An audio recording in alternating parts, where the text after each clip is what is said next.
And here we are, ladies and gentlemen. Welcome. Hope you had a great week. My name is Jonathan. You are currently watching the SongBike Guitar Q&A live stream number 44, I believe. Can you believe it? 44. A lot of you have been here the whole time.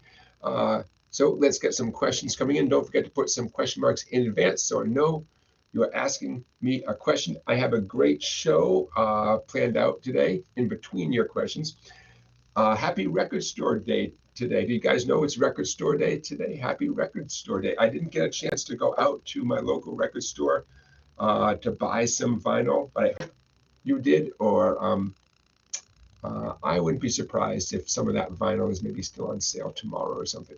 But happy Record Store Day today. For those of you who observe, happy Record Store Day today. We have Tax Day in the rearview mirror. I hope you survived Tax Day okay. We got Passover coming up on Monday. Happy Passover, you guys who celebrate.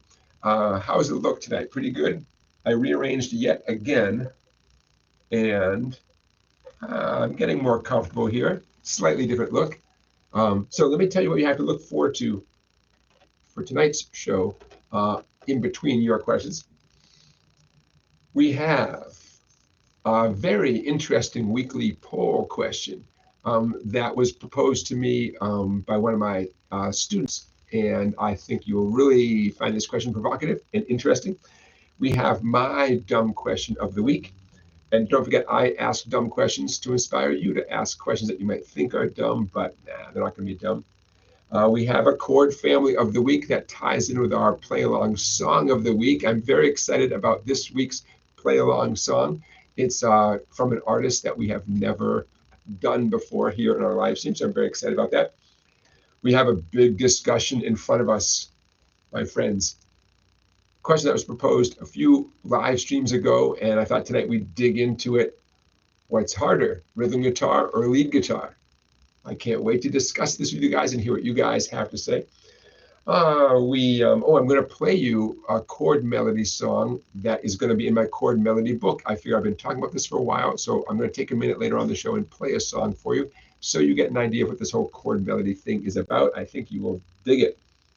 What else? I have two book of the weeks to show you, one of which is a blank book. I know you're thinking, what? Yes. Two books to show you tonight that I really think you guys should check out. And one of them is a blank book. I know. Are you curious? Of course you are. And we're going to do some cocaine. That's right. One of you all emailed me during the week and said, hey, that time when I did cocaine in a previous live stream, he didn't quite understand one part of it. We're talking about Cocaine, written by J.J. Cale, made famous by Eric Clapton. And I thought, well, you know what? I'll just, address it here in the live stream, just in case anyone else had any issues with that song. For the record, that was from live stream 42. So I want to talk about that with you guys. I want to say hello, a few hellos. Christian from Denmark. Hello. Joseph. Hello. Charlie Beagle from Florida. Puba John from here in Old Saybrook. Mr. William Collier. Bill, I'm going to put your question, your poll question in the, I'm going to, put that in there in a moment. Randy from Colorado checking in. Scott Rhodes checking in. Live to Fly. Hello. Live to Fly, I think, was the first to enter the chat today. I did put the Sweetwater affiliate link in the chat. I always put it in the description of the video. When you need something, and we all need some guitar stuff, use that affiliate link. And if you can't find it in the chat, don't worry, it's in the description of the video. Hey, how about if we get this poll going? Because that's a great way to start what we're doing here tonight. Poll question. You ready? Okay. And don't worry, the poll is going to be active for the next 2 hours or so. So if you can't enter the chat and vote right now, don't worry, it'll be up. Okay. The question that was proposed to me, and I'm proposing it to you, and I can't wait to see how you vote, and also I hope we talk about it a little bit in our live stream tonight in the chat. I'm going to try to do some good spelling here. Okay, I'm checking my spelling, and that's about accurate. Okay, poll question of the night, my friends. Music. Music as we know it. Was music invented, a human creation, or did we discover music? I know. We're getting philosophical tonight, right? Was music invented or discovered? And what a very cool question. And I can't wait to see what you guys all have to say. And we'll check into the poll results as well during the live stream. I see we got 28 of you watching, so I would love to have 28 votes in the poll. And I also want to say hello to Beginner Guitar Lessons, our moderator tonight. And let's see, can I give Beginner Guitar Lessons a little shout out? There we go. Beginner Guitar Lessons is one of our moderators tonight, and I want to say thank you. He's keeping us all in line. Okay, so let us start. I don't even know where to start. It's all so good. Let's start with the. How about my dumb question of the night? Ready for my dumb question? Why do we even need guitar picks? Beautiful, amazing music has been made forever with bare fingers. You can always grow out your fingernails if you want to get that more clicky kind of sound. Why do we obsess over guitar picks, shape and size, and if they have little bumps or something that makes them easier to hold on to? There's a dumb question for you. Why? We don't need it. How many amazing guitar players are out there who make a living and never touch a guitar pick? Why do we use them? What's so great about guitar picks? I mean, you can do so much stuff with your bare fingers. What do you need guitar picks for? Save yourself a little bit of money. Some of you guys have probably spent some decent money on Amazon or Sweetwater, wherever. You see some newfangled pick that promises all sorts of stuff. What do we need them for? Must be some reason, right? We all obsess with them. Guitar teachers, you show up for your lesson, guitar teachers assume that you have, a guitar and a pick, right? The Fender medium tortoiseshell pick, probably the most popular pick in the world. And if it's not a Fender brand medium gauge tortoiseshell pick, it's some other brand medium gauge tortoiseshell pick. Why? What's the point? Yeah. Why do we do it? Hey, Chris Krates is in the chat. Welcome. Everyone's a joker. So why do we even use a guitar pick? I mean, a lot of the sounds, a lot of the clicky, scrapey sounds, you can find a way to do that with your thumb or something. Down up picking, and I'm the number one. I'm guilty of obsessively pushing down up picking. Well, guess what? You just do. How about your thumb and your pointer back and forth? There's your down up picking for you right there. You guys, I'm sure you all listen to classical guitar now and then. Amazing, beautiful stuff. Passionate, precise. They don't use picks. Why do we all use picks? There's a dumb question for you to think about. Hey, if you want to defend guitar picks, go ahead and put something in the chat. Let us know why we all have to worry so much about using guitar picks. And some of us, treat finger picking as the other thing that maybe someday we'll learn how to use our bare fingers, right? Someday. In the meantime, we're struggling with the pick. Why? I don't know. Let us know. We are in the midst, my friends, of a subscriber countdown.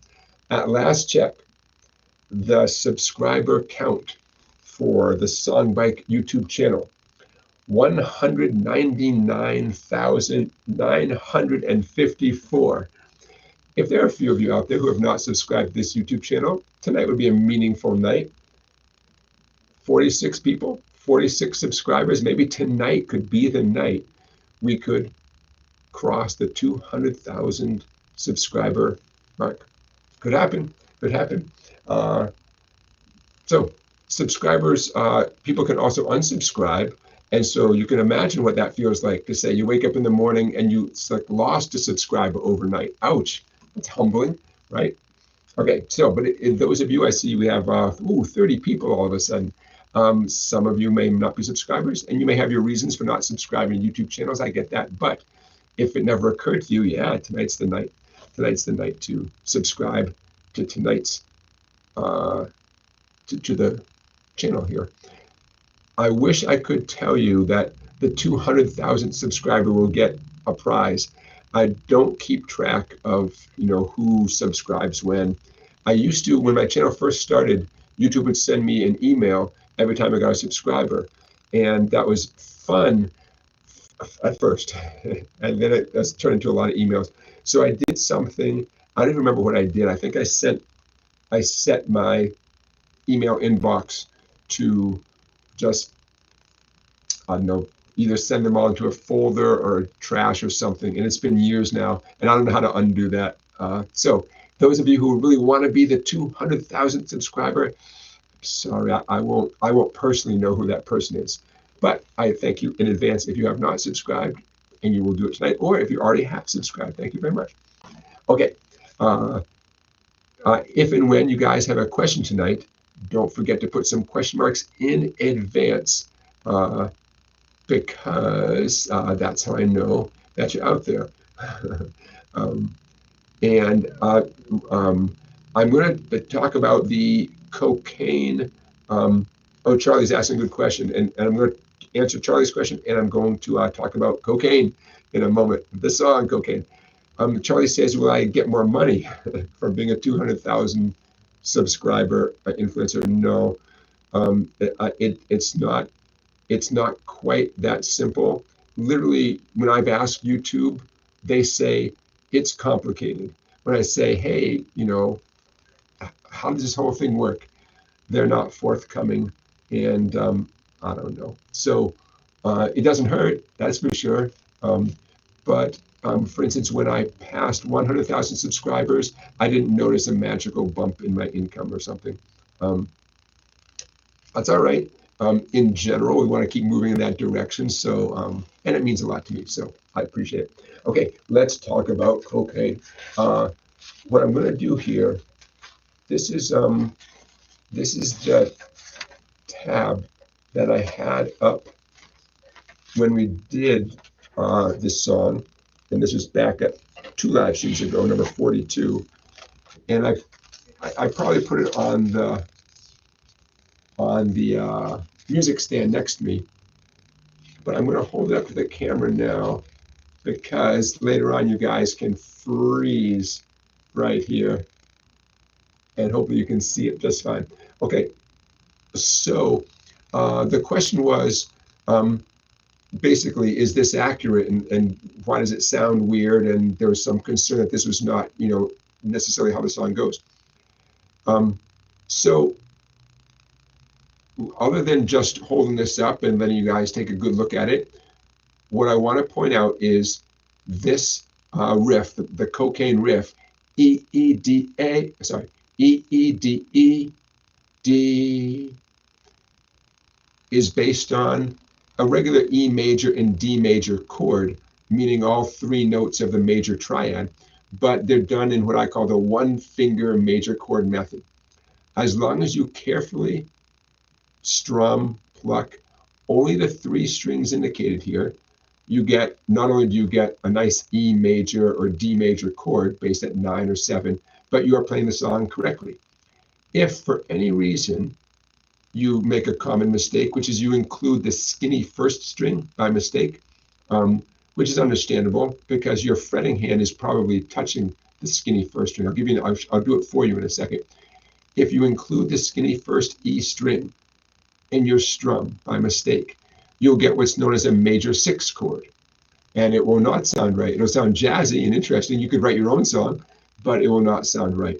So more than ever, you need to be very precise with your pick and only strum the 2nd, 3rd, and 4th treble strings, the B, G, and D strings, okay? As long as you do that, not only are you getting a good sound, but you are playing the song the correct way. And that's that technique, that way of playing major chords, the E's and D's, that is common. It's pretty easy considering you really can just do it with one of your fretting hand fingers clamping down. And it is also what leads you to this walk down, starting right there. E, to D to C to B.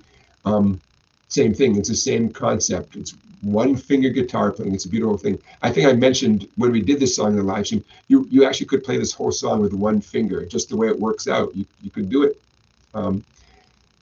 Keep in mind, in case this is not 100% clear, whenever you see anything in parentheses, do not play that. Don't do it. If something's in parentheses, it means the previous thing, in this case, like the previous chord, is still ringing. Okay, so you heard it from me. If something is in parentheses, do not strum that. Don't just ignore it. For our purposes, just ignore it completely. If by mistake someone was strumming the stuff in parentheses, I could see how that could throw you off. Okay, so now I am going to put this on the stand right there. Okay, so E, E, D, E.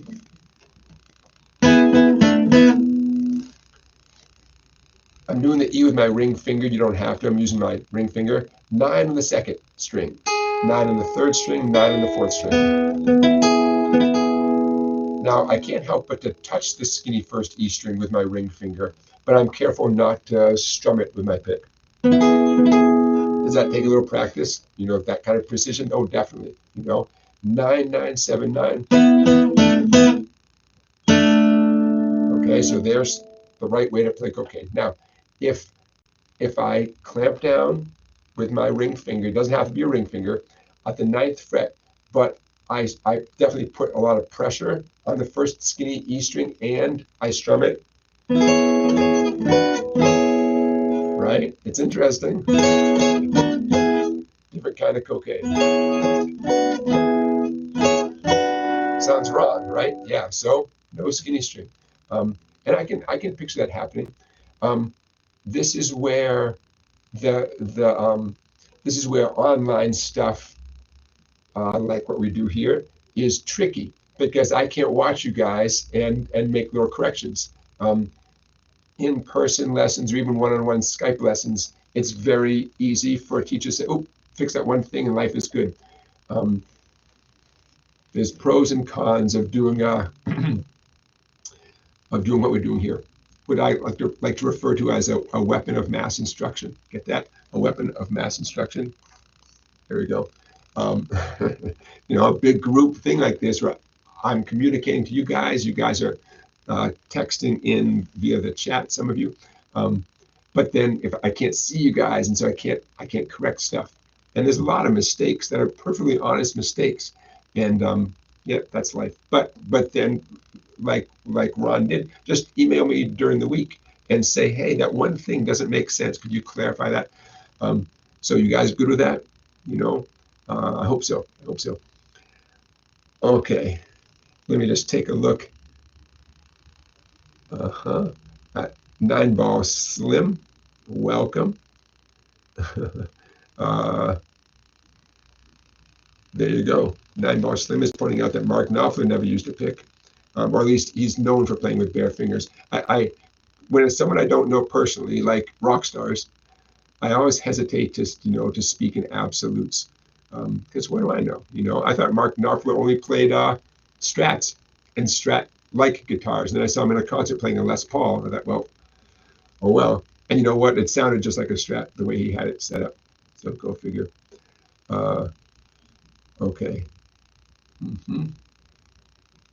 Yeah. In terms of playing with bare fingers versus playing with a pick, Ron says, I enjoy learning finger picking, in particular the tactile aspect of it, right? It's so intimate. I use that word intimate. You're right there with the strings. But plectrum picking, playing with a plastic pick, is much easier and versatile. Yeah, I mean, there's a lot you can do with a pick, you know.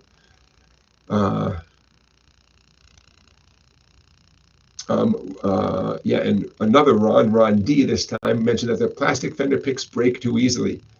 And he prefers the Dunlop nylon picks. Yeah, the nylon picks never break. You know, at least I've never broken one. If you're breaking a lot of picks in general, it might be time to lighten your touch a little bit too. If in general, you have to play pretty hard to crack a pick. So, I mean, I guess it depends on the kind of music you're playing. But in general, we all should work on having a nice light touch of the right hand. You know, Walter says we use picks for a sharper tone. Yeah, that's true. That's true. Joseph says amplification. Picks are amplifiers. Yeah. You guys are making some good points here. You know.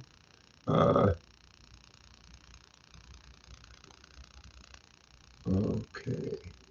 Scott Rhodes is celebrating an anniversary of his first guitar lesson, April 19th of 2020. So 4 years ago yesterday. Very cool. Excellent. Let's check in with our poll results. Let's check in with what this. Okay. Remember, our question was music invented by human beings, or did we discover it? And, very interesting. 3/4 of you at the moment say music was discovered. Very interesting. I'm still thinking about it. I'm glad you guys are voting because I haven't made up my mind yet. And I'll throw in my 2 cents in a little while. I'll tell you why I'm still on the fence, but not till you all take a vote. And I do appreciate you guys jumping in and voting. People like me, I ruin polls. I think too much. You know, I hold off on voting. I'm glad you guys are jumping in and voting. Thank you for doing that. And we'll check in now and then. Maximilian checking in from Croatia. Welcome. Beautiful. Thank you for being here. Excellent. Okay, so how about while it's fresh in my mind, I usually don't do this. I don't know if I've ever really done this, but I want to play for you guys for a minute because I've been talking about this Chord-Melody book that I'm putting together, and I think I'm down to my last song. I don't need any more input, but you guys gave me some great input, and I incorporated a bunch of the requests. Some of you have heard me talk about this whole Chord-Melody thing, but you might not be 100% sure what's going on. So I'll give you a 1-minute introduction and I'll play this tune. Chord-Melody playing incorporates the individual melody notes of a song, what the singer would be singing if there were a singer. It incorporates those with chords which support the melody that can go under the melody, right? Chord-melody arrangements are what you might see someone do when they're playing. I always use the example, nice cafe, Italian restaurant, and someone's playing in the corner. There's one single guitar player, and you totally recognize the song, but it doesn't sound empty and thin because they're not just picking out the melody, they're throwing in supporting chord tones as well, chord-melody playing. And I love taking tunes and arranging them this way. I'll show you in a second.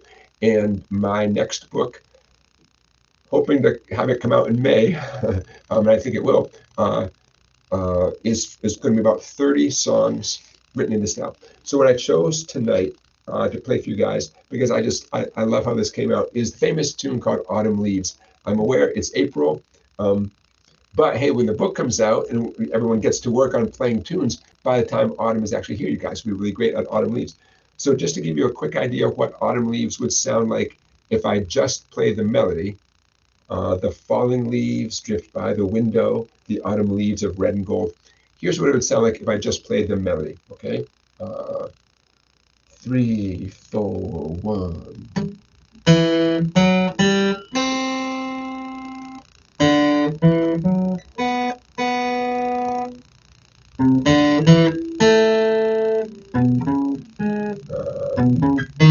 I mean, it's okay. It sounds like a guy plucking out the melody of the tune. Okay, now let's put it. Let me play what I actually wrote. 3, 4, 1.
little more interesting than just hearing the melody notes, right? Okay, so that is an example of, you know, taking a chord and taking a song, playing a chord melody arrangement. Just so you know, the chords I was playing were a lot of familiar chords: A minor, G, E minor, B7, D major, and then a few things up the neck, but no big deal.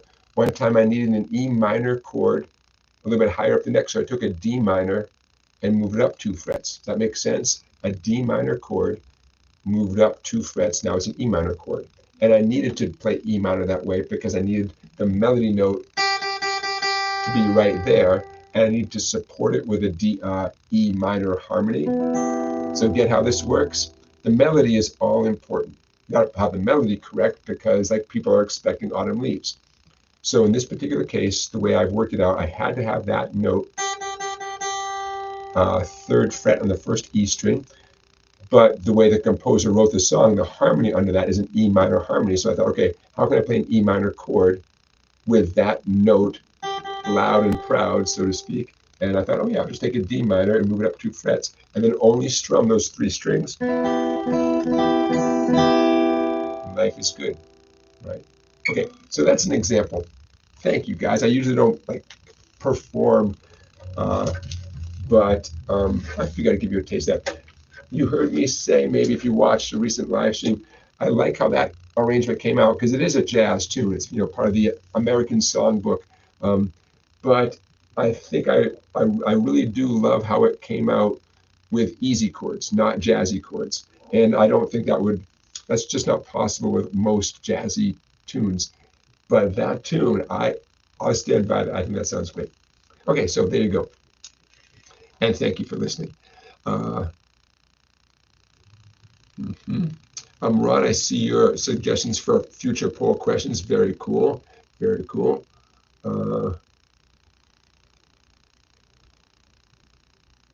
Okay. All right. So I'm checking in with the live chat here. How about, I want to say hi to my mom and my brother watching today. My big brother is visiting from out of state, and they're part of the group here tonight, along with 38 of you guys. So yeah, so thank you. Thank you for watching, everybody, and hi to my mom and my big brother. Okay. Oh, now is a time to remind you guys to get yourself some free stuff. Okay, don't be shy. The SongBike Blues Guide, it's free. Head over to www.song-bike.com. If you don't do it now, that's okay. You can do it later. Just remember, song-bike.com. I'm putting it in the chat. And it's free. And there's a video that goes with it, and the video is free. Why am I doing such a thing? Marketing, my friends. That's one reason. I also just really like doing it. I like creating a small, jam-packed guide to making really great bluesy sounds. And I fully intend to do a bigger blues thing in the future. So this is a great way for me to organize my thoughts. And the marketing firm that I work with, which is really my buddy from the fire department, he said, hey, make something you can give away for free. And let's see who's out there who wants free stuff. And that's how marketers think. So head over to www.song-bike.com. Get yourself the electronic version. It's not going to be, I'm not going to mail it to you. It's not going to look like this. It's a PDF that you get instantly to your email inbox.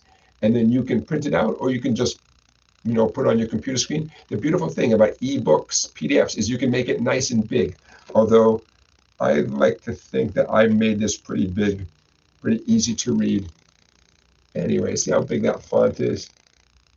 But it can always get better. I'm pretty nearsighted, so I'm sensitive to how small print can be. So yeah, Ron is saying I should say song-bike, not song-bike. Whatever works. There it is right there.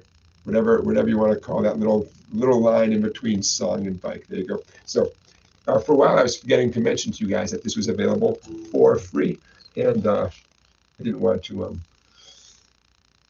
forget that. Okay, book of the week.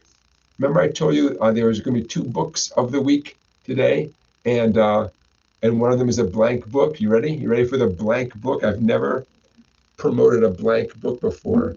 What am I talking about? I will tell you after the break. Tonight's live stream is brought to us by San Pellegrino, Italian sparkling limonata water. Okay, the blank book. What a cool book. As a guitar teacher, I need blank paper, but not just plain white paper like we saw over here. No, no, no.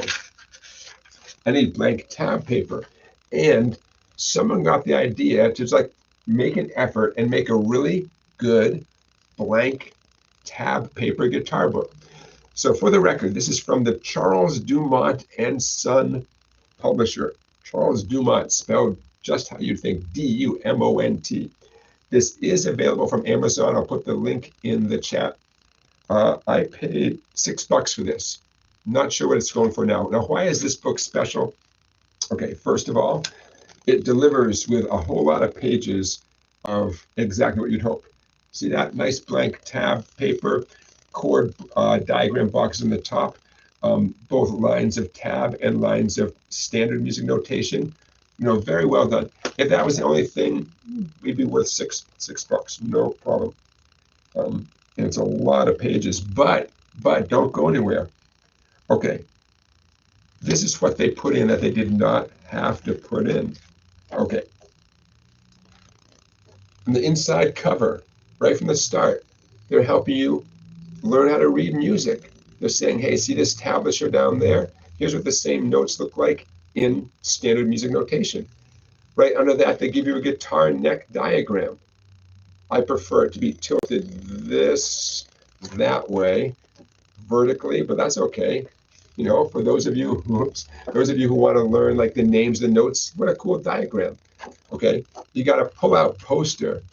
I know, what is this, 1975? You got a pull-out poster with scales and chords, all this stuff, you know, for your bedroom wall. I bet your spouse would love that next to your bed, a poster of guitar stuff right next to your bed. What a great idea. Okay, so now we've got the official page 1, just talking about reading tab, okay. Knowing the names of your strings, okay. We're not even at the blank tab paper yet. Check this out. 6 different ways of playing major scales. 6 different ways of playing minor scales. They did not have to do any of this. The major chords, minor chords, 7th chords, suspended chords, bar chords. It's like this for $6. And then they finally get to the dozens and dozens of pages of blank tab paper. In the back of the book, I forgot about this. In the back of the book, they give you like a little more stuff, a glossary of notation, making sure you know what whole notes and half notes are. Stuff that isn't even used in the book, but that you're going to see it someday. How to write hammer-ons and pull-offs, what trills look like, vibrato. I'm telling you guys. Okay, so our book of the week, the Charles Dumont and Son Guitar Tablature. I think it's just called Guitar Tablature, Revised Edition. What a cool book. Okay, so how do you get a copy? I was hoping you'd ask. Here, I'll put this in the description. Yes, in the description of this when I timestamp it. But I'm copying and pasting, my friends. Here comes the link of how you can find it on Amazon. And hey, you don't have to buy it from Amazon. Oh, it's telling me I got too many. Oh, come on. It's telling me that the Amazon link is too much. Like the chat can't handle it. Okay, so you know what I'm going to do instead? I'm just going to put the title into this. I'll put it in the description, okay? But just head over to Amazon when the time is right, or any music place that you're so inclined to buy it from, and get yourself a copy. It's good to have blank tab paper. Hey, for like instances like tonight when you might hear something and you want to make a note of it, and there's your blank tab paper, plus all the chords and scales and stuff. The pull-out poster for your guitar room. Why not, man? Why not? When is the last time you bought a book and there was a pull-out poster? Anyone remember Dynamite magazine? Yeah, 1976 or so, 1978. Okay. There it is. I just put that in the chat. The Charles Dumont guitar tablature book. Anyways, I want to recommend that highly. There are plenty of other tab books out there. I've never seen a guitar tab book with so many extras. Love it. Love it. Okay.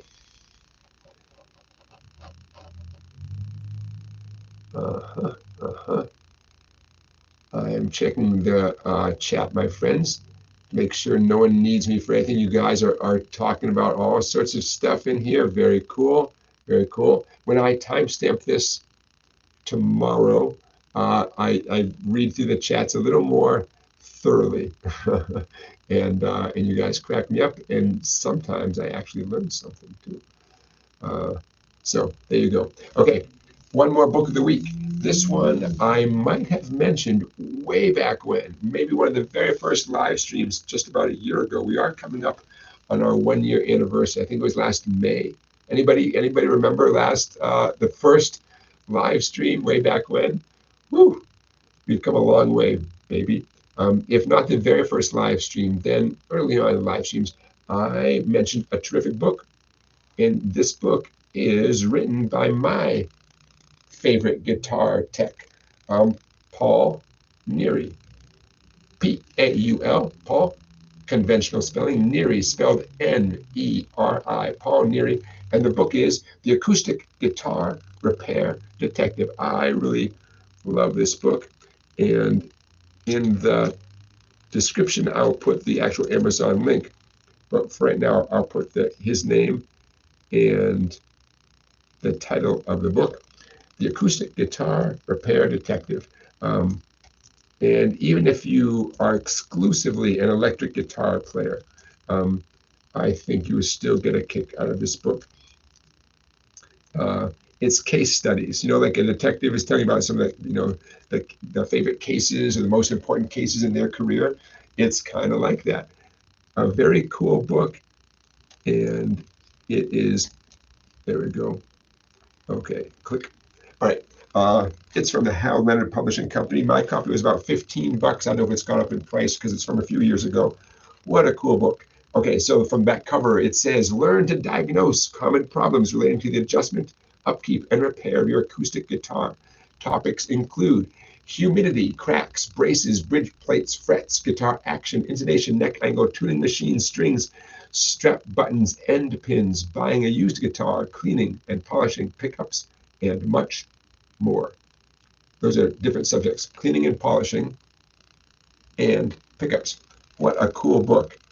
Great illustrations. Every time I crack it open, I learn something new. And it's kind of nice, cute size. You can throw it in your bag, your briefcase, your whatever. Take it with you on a plane. Anyways, and there's Paul. So now you guys know for the last, let's see, I moved to Connecticut in 2002, and pretty early on, everyone told me, oh, you're new in town, you got to have Paul. He's the guy to bring your guitar to, and there he is right there. So when I get setups and my poor Martin guitar here could use a little TLC, possibly a loose brace. I have a bad habit of using my guitar as a table. I flip it over, put it in my lap, and then I write on it. Yeah, it's not what they were invented for. It's not what Mr. Martin intended. So I bring it to Paul. And now you can learn a little bit about guitar and who Paul is. So there you go. There's your second book of the week. Highly recommend it. Okay, we're going to check in with our poll results. The question was music invented or discovered? And the results are tightening up just a little bit. 69% of you are saying music was discovered, that humankind learned that these things sound good together, these harmonies and scales sound good together. But 31% of you are saying that music was invented. Trial and error, right? You like this, I like that. Yeah, and then as a culture, we sort of voted with our ears, and we invented music, right? Maybe so. And like I said, I'll weigh in a little bit later on about why I struggle with voting myself. But you should not struggle. I need you guys to vote. I see 32 of you are watching at the moment. It kills me because hundreds and hundreds of people watch, after our live thing. And if you are one of those people watching this tomorrow, hello, thank you for watching. But the poll is over, right? So, nevertheless, I trust you guys to be representative of the guitar community, and so your votes, I'm sure, reflect what everyone's votes would be if those hundreds and hundreds of people could vote. So yeah. So let's see. I say we get into our chord family of the week, which will lead us to our play along song of the week. How about that? I think that would work. Okay. So our chord family of the week. It's going to be A, D, and E. Spoiler, A, D, and E major chords, but check this out. It's A, D, and E played up the neck.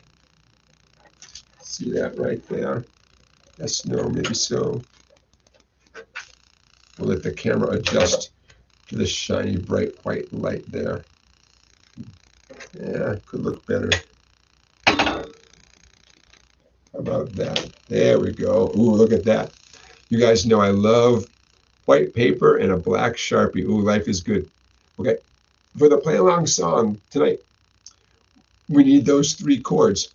And I will be playing the standard conventional cowboy version of these chords, A, D, and E. But if you're so inclined, you could play these versions of A, D, and E instead, or you could sort of bookmark this moment in time. We are at about the 45-minute mark of our live stream, and you could come back to this in the future because you should challenge yourself to play chords up the neck. I call these bite-sized chords because they're only 3 strings, right? Like bite-sized candy on Halloween. But this is a step towards mastering the guitar. Anytime you can get away from your comfort zone and the chords like A, D, and E down at the first few frets, anytime you can get away from those and play the same chords higher up the neck, that's a sign of progress. That's something to be proud of. Aside from doing it for the pure challenge of it, it's a skill you should have because you're going to find yourself with other people playing, and they're going to be playing regular cowboy versions of these chords, like I am going to do in a minute. And for you to chime in with bite-sized chords up the neck is not only is it a good feeling that you're mastering the guitar and making progress, it also just sounds so good.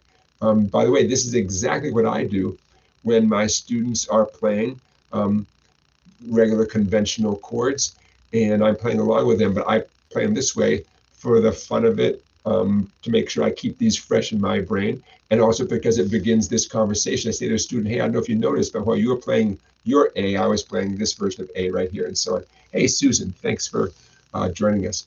Max, hello. Max, thanks for being here. I want to say hello to Stephen. Stephen, hello. A couple of you guys I missed as you joined in. Okay, so let's run through these chords very quickly, and then we'll get to our song of the night. So A, an A chord bass at the 5th fret. We got the 3 treble strings. First string 5, second string 5. You can do that with a bar with your index finger, and then middle finger, 3rd string 6, G string 6. Some of you very quickly realize, hey, it's like an F chord. It's like some of an F chord, except at 5, 5, 6. Those of you who have spent time in your F chord and you're good at an F chord, this will not be a huge challenge. Those of you who are not great at doing F, you might find this a little bit easier because it's only 3 treble strings. You don't have to reach over with your ring finger, right? By the way, quick reminder, anytime you're barring 2 or more strings with your index finger, roll your index finger onto its edge, the edge closest to the thumb. You want to play with the side of your index finger. the side, not the center pad, but the side of your finger. And as you do that, you should bring your left elbow in towards the guitar, and that will help you roll over onto the edge. Okay, it just gets a better grip. So there's our A chord, 5, 5, 6. Okay, and just so it's totally clear to everybody, that's why the diagram has a 5 and a 6 right there, right? The 5th fret and 6th fret. Okay, the D chord of the night, 5, 7, 7. Okay, I have my index finger, 5 on that first E string. And I will always encourage you guys to use your ring and your pinky. Pinky, 2nd string, 7. Ring finger, 3rd string, 7. 99% of every student I ever show this to, they intuitively reach up with their ring and middle fingers. They put their ring finger on the 2nd string, 7, instead of the pinky. And that leaves the middle finger to do the 3rd string, 7. It works. To me, that's hard. I would a million times rather use my my pinky on the 2nd string, my ring on the 3rd string. Go figure. You know, there's your D chord. And instead of just taking that D chord and gliding it up 2 frets for the E chord that we need in this song, we could do that. But I thought I'd throw you this other E. See that E right there, based at 4 and 5. Those 3 dots look familiar? It's just a D major grip moved up to the 4th and 5th strings, okay? Middle finger, 1st string 4, ring finger, 2nd string 5, 3rd string, your index finger's on the 3rd string 4, 5, 4, 4, 5, 4. Okay, if anybody who can do a D chord, then you can do this version of E. It's a D chord up 2 frets. Super important that you do not strum the 3 bass strings for any of these chords. See how each of these diagrams has those 3 X's? You know, the paper's so bright, the camera's like, whoa, it's too bright. Okay, but there you go. See that? Now I'm gonna take this paper away in a minute, but don't worry. When I show you the chart of the song we're gonna do, it will have these same diagrams on the bottom. Okay. So there's your mission. If you're great at these chords, then I expect you to be playing these chords in the song that we're going to play. If you're not great at these chords and you're not ready to do them, you know, in real time with our song of the night, that's okay. But trust me, you want to get good at these chords. You'll use them plenty. Plus, like I said, there's that feeling of satisfaction that you're not stuck down in you know, on the 1st, 2nd, 3rd frets, you know. Okay, so now hold the phone. You ready to do this? You got your singing voices ready? Okay, our song of the night, one of my favorites. Here it comes, our song of the night. We got Stir It Up from Bob Marley. There we go, Stir It Up, little darling. Okay. So I'm going to try to make this part short so we can get right into the tune. Okay, as promised, there at the bottom of the page, there are the 3 chords you just talked about, the A, the D, and the E, okay? I am not going to be playing those chords. I'm going to be playing the regular, let's call it the regular A, D, and E. I'm going to scooch this over just a little bit. Okay, so Stir It Up. The entire song is an A chord for 4 counts total, and a D for 2 and an E for 2. If anyone out there is a total beginner, that you barely can play these chords at all, you could play the song 4 counts on A, 2, 3, 4, D twice, E twice, stir it up, 3, 4, D, little darling. You could do that. In fact, that would be a great way to work on your A, D, and E chords and change them between the chords. But here tonight, we're going to give it a more authentic strum, much more like what's actually going on in the song. So let's talk about that for a second. Okay, I'm gonna play it, and then I'll just real quick show you how the tab reflects what I'm playing. But some of you I know have such good ears that once you hear it, you won't even be looking at the tab, and that's great. Okay, so let's do this. A,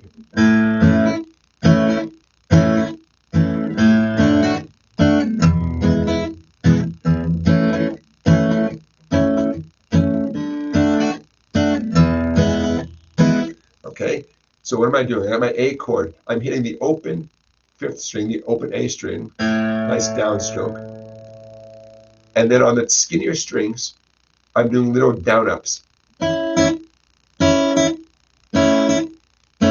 did 4 of them. I switched to the D. I hit the open D string with a nice firm downstroke. I do 2 down ups on the D chord on the treble strings. I switch to the E major chord. I hit the fat 6th string, and I do 2 down ups on the E treble strings, meaning the 3 skinny strings during an E chord. If you happen to hit only 2 strings when you're doing this strumming, that's fine. If you happen to hit 4 strings when you're strumming, that's fine. Slow motion, here comes the A.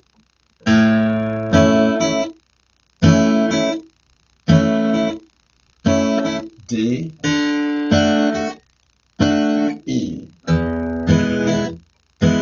Now without so much talking.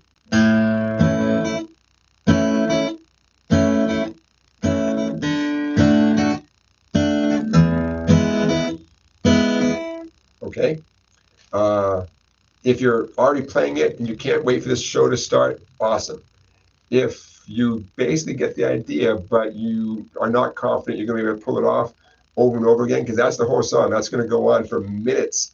That's all right. This gives you something to work on. Whether you aspire to be a reggae guitar player, whether you aspire to play this exact song, trust me, you still want to have the ability to play with this type of articulate strumming. Okay, you want to have that skill, because you'll use this type of strumming in lots of songs. And when I say this type of strumming, I mean hitting a very specific bass note.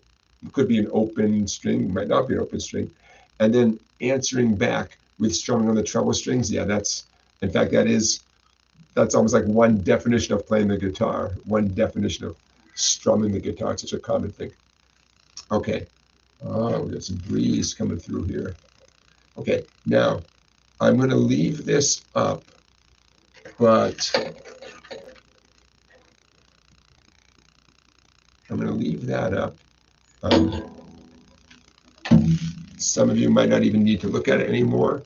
Some of you might, it might be exactly what you need. I'm going to try tilting this camera down just a hair. Let's see, is that? I always am slightly concerned that some of you really want to be able to see the teacher's hands when you're playing a song, and that if I don't get my hands in the shot, it's like, well, what's the point? And I know some of you could care less. That's okay too. All right, boom, cha-cha, cha-cha. Full disclosure, I'm going to do my best to hit the open strings, like the bass strings, just the way I wrote it. It's totally possible I'll hit them more often, that I'll sneak them in more often than I wrote right there, those open A, D, or E strings. And it's also possible that I occasionally will not hit that string. Nevertheless, my intention, though, is to keep that whole feeling going. Boom, cha-cha, cha-cha, cha-cha, cha-cha. You know? Okay, you ready? Of course you are. I'm ready if you're ready. Okay. I'm going to run through the chord progression with you guys a couple times just to get warmed up, telling myself not to go too fast because, number one, it's not a fast song. Number two, we all do better when we slow things down, right? Okay. Get your A chord. 1, 2, ready, go.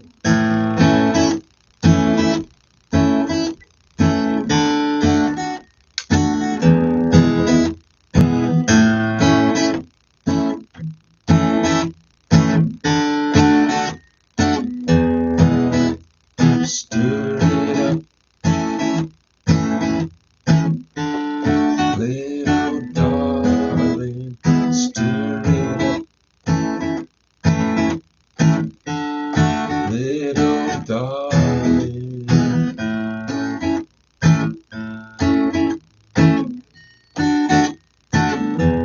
It's been a long, long time since I got you on my mind.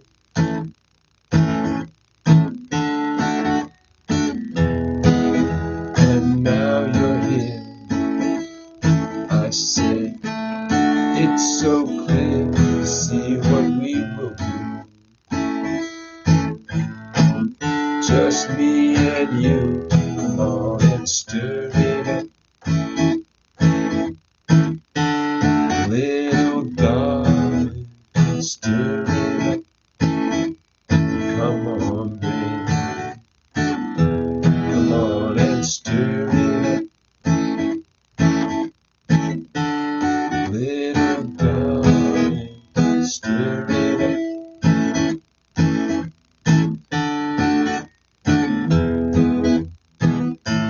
I'll push the wood, then I'll blaze your fire, then I'm satisfied. Oh, your heart's desire is stirred every minute. All you gotta do is keep it in it, stir it up. Little darling, stir it up. Come on, baby, come on and stir it up. Little darling, stir it up.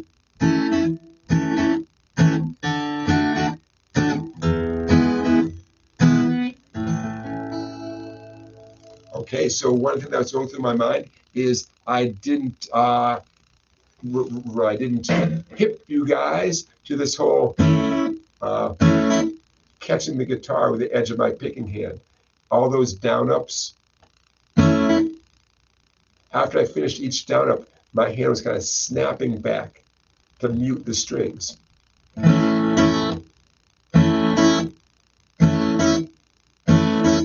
That's in keeping with the flavor of the tune. Another thing, despite what I wrote, 4 down ups after the A chord, 2 down ups after the E, very often I didn't do the last upstroke right before the chord change. I used that little gap in time to change chords. So, for instance, from going from the D chord to the E chord, I went down, up, down, and then we changed to the E. Down, up, down. That's not what happens on the recording, but it sure felt comfortable for me to give myself that little window of time to get to the next chord. So just in case some of you with extra good ears, extra good eyes, you might have noticed that. Yeah, so how'd you do? How'd you do with that?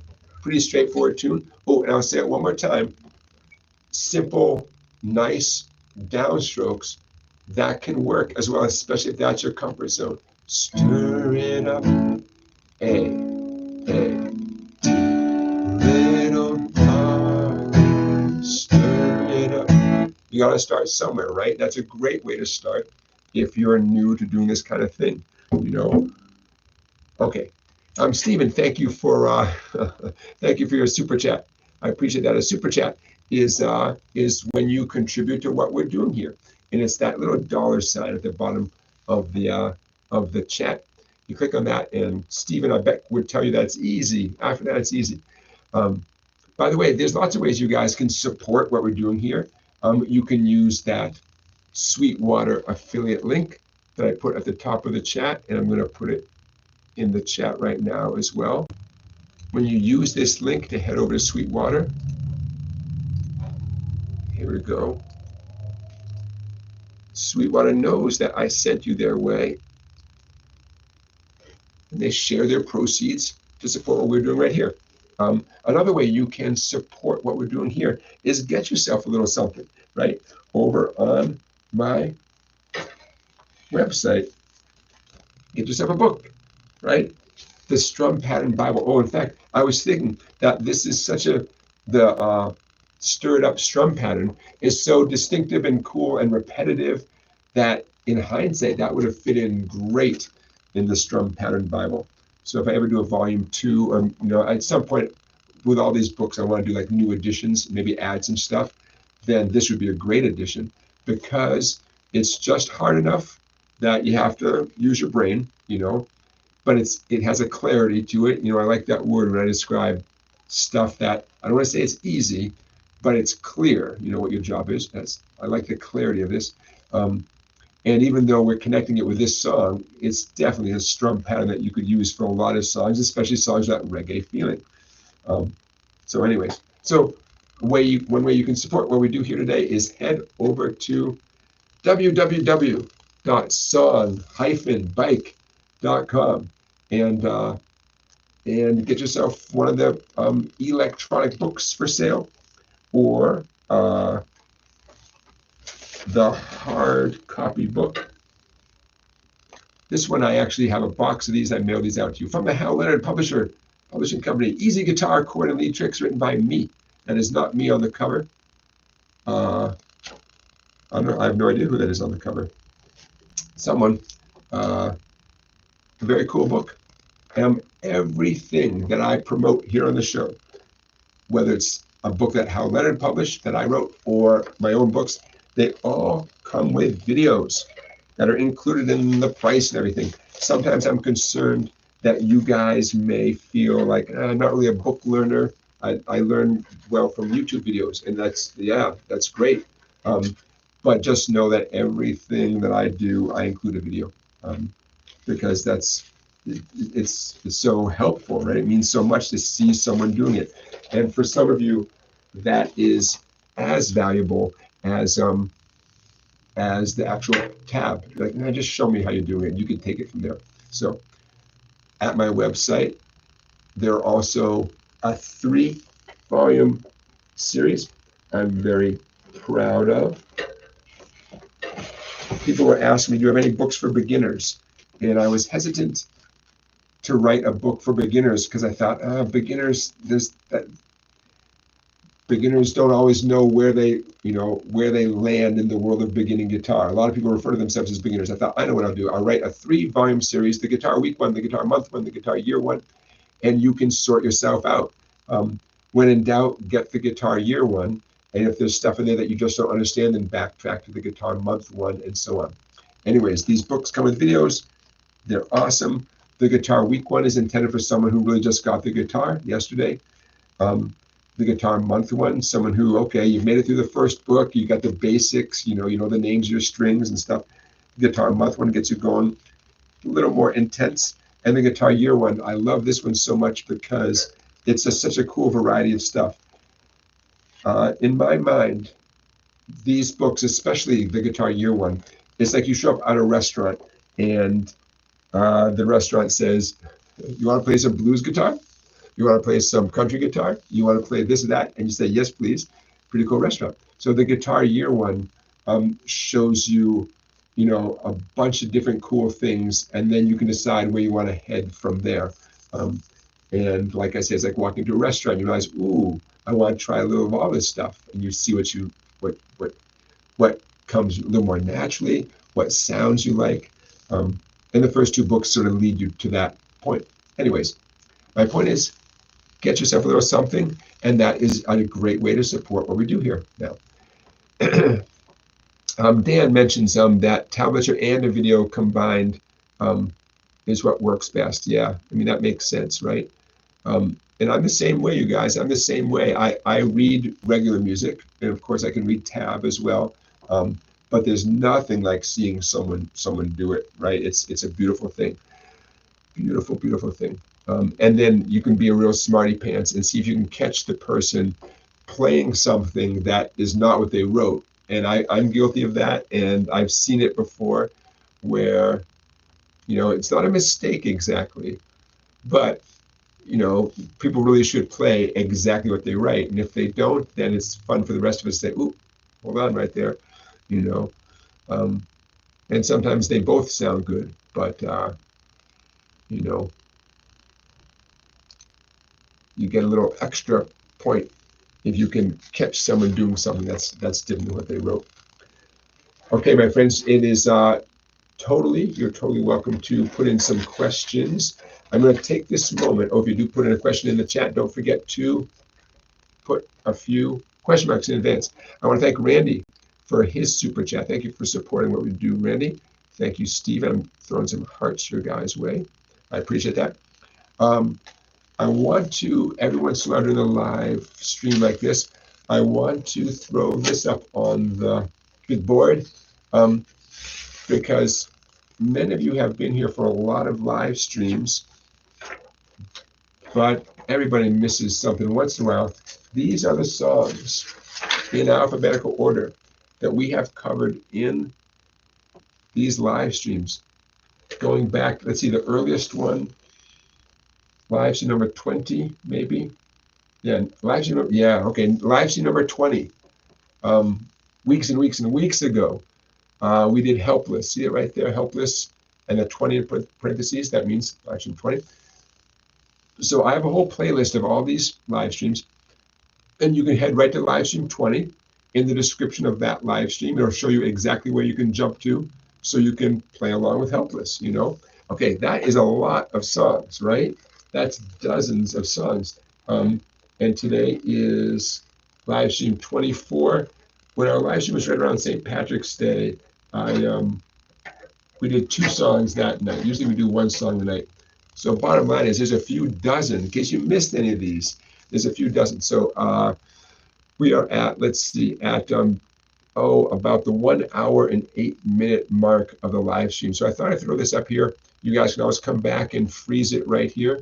I'll put this in the timestamp so you can actually take a good look at this and say, ooh, you know what? I played some of these. I remember some of these in the live stream, but you know, hey, I want to go back and check out Free Fallin'. I want to go back and check out California Stars or Salty Dog, Iko. When you see 24.3, Free Fallin' is from live stream 24.3. That was a live stream that got interrupted, and then we got back on track. So yeah, you want to look for live stream 24.3, the third segment, so to speak. That's why that decimal is there. Anyways, I want you guys to, hey, a lot of you have done all of these with me, you know, or a lot of them, and you should be proud of yourself. So these are all songs that, again, have a certain clarity, a certain accessibility to them. Most of them only have 3 chords. Most of them, you know, they don't have a sophisticated strumming pattern. So you could make yourself quite a repertoire just based on whatever your favorite songs are amongst these songs. Another way to describe how songs make this list, in my mind, I don't know any songs easier than these songs, okay? That's it, man. In terms of songs from the 60s, 70s, 80s, this is about as easy as they get, okay? So that's one way I decide what song is going to make the cut. And I have a little list going on for the next couple of weeks. Probably have a list about the next 7 or 8 tunes. I'm very excited about that.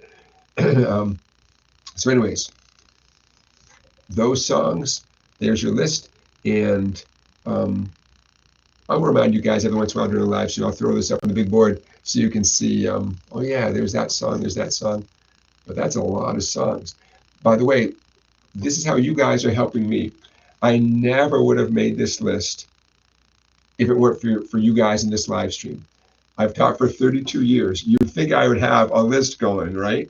In my mind, it's one of those things where I had it in my mind, you know. But when I see them all written out like that, I didn't have that many in my mind, you know. So you can imagine when I'm teaching my in-person lessons or my online lessons with students, I can grab this list. I can even just have a student just, hey, do you know any of those songs? Any of those strike your fancy? We got the Grateful Dead, Fire on the Mountain. We got Jimi Hendrix, Hey Joe. In some cases, what you and I have done with these songs are pretty much how the song truly goes. In other cases, we are doing what I call the campfire version. But in every instance, what we have done with these songs, it fits with the recording. So even though we might have simplified something, it's when the song comes on the radio. Does anyone listen to the radio anymore? And you say, oh, wait, I know how to play Hey Joe. And you strum our version of Hey Joe. It fits perfectly with the recording. It might not be every note that Jimi Hendrix is playing, right? Like, I assure you, it is not every note Jimi Hendrix is playing.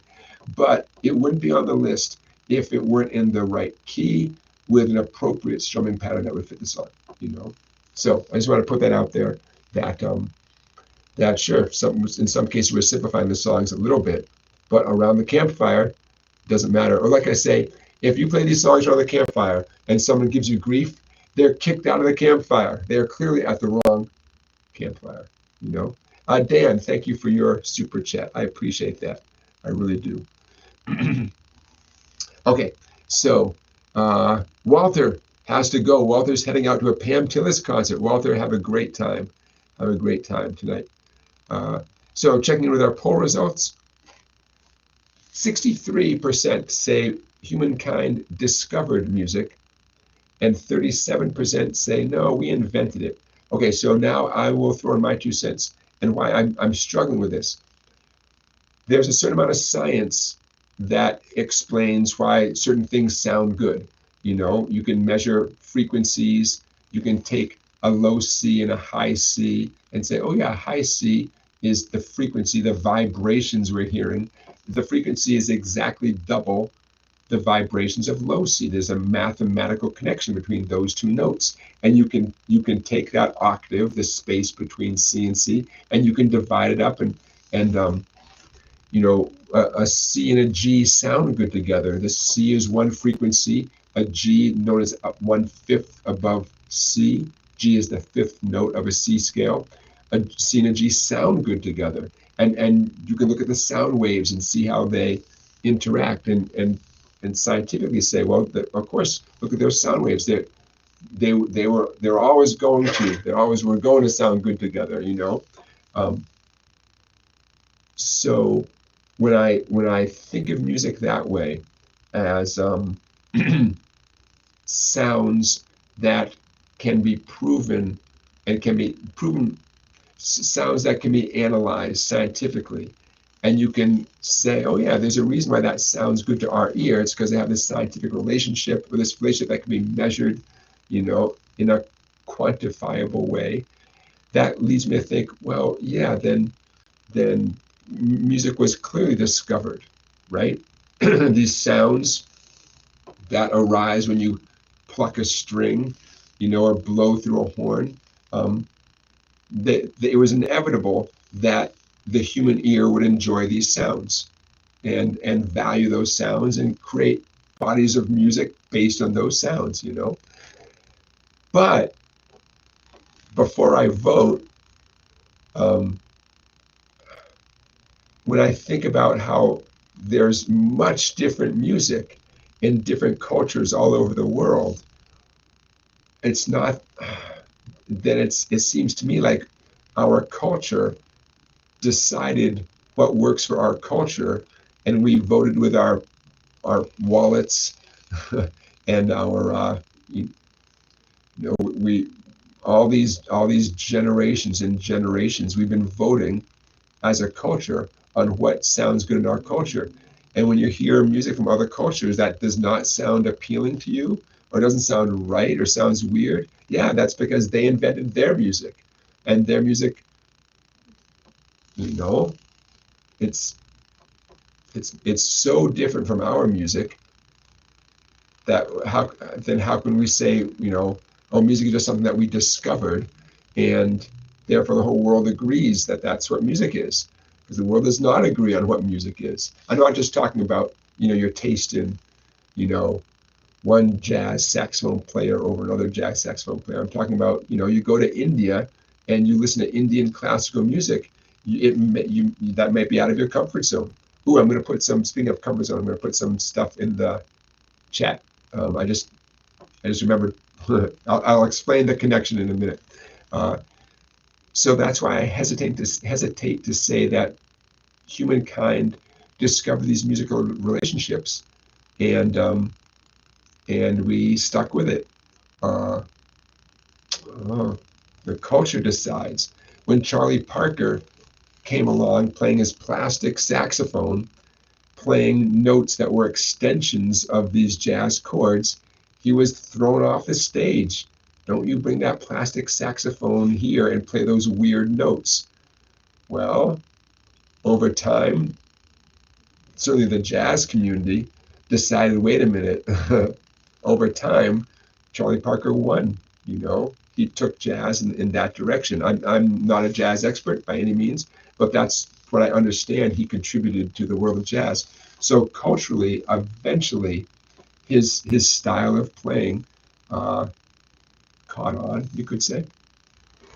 And there's still some people who don't like jazz, and you have no intention of listening to jazz. Um, I don't know. So doesn't that mean it's all just invented and we all decide? I don't know. I don't know. We decide as a culture. So I'm torn. I'm torn. And I don't want to whip out and say, well, it's a little bit of both. You know, we discovered certain harmonies that sound harmonious, you know.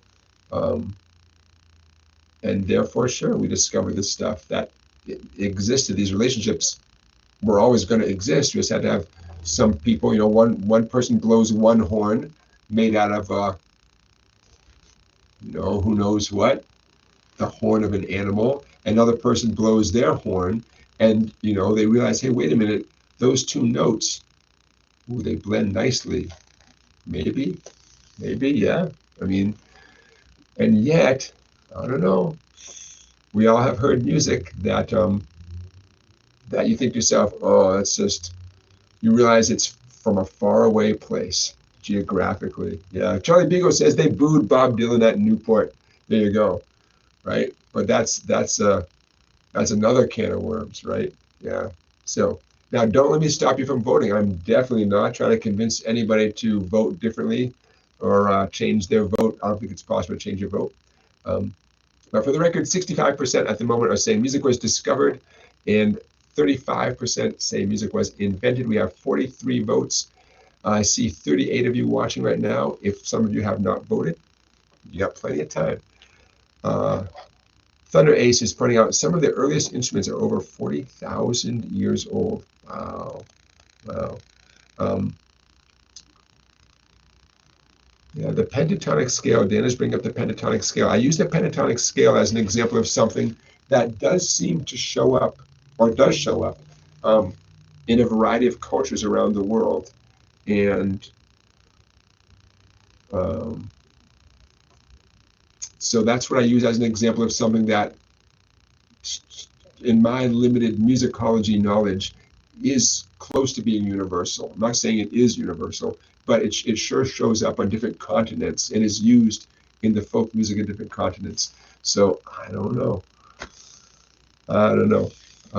What a great question. So I want to thank you, Bill, for asking me this question and proposing that we throw it into the chat. And so that's what I did. So thanks, Bill, for proposing this question. Scott Rose says, did we invent scientific classifications? Or did we just invent the labels? It's a can of worms, my friends. It's a can of worms. Ethnomusicology, fascinating stuff. You know, fascinating stuff. Oh, okay. So, what have we not talked about tonight? I know something must be going on this spring, because a bunch of my favorite current performers are putting out new albums. And so I thought I would throw their names into the chat. In some of these cases, the album has just come out. In other cases, it's coming out soon. Okay. And I'm going to put in a few commas. Hold on. So I highly recommend all these people. They're all youngish, give or take. Not that that matters, but I guess by that I mean to say these are people who are on the rise. They're not world famous yet, but who knows? Although I know many of them have certainly performed around the world. Okay, checking my commas, my spelling. Okay, so I see 1, 2, 3, 4, 5. Okay, there we go. Enter.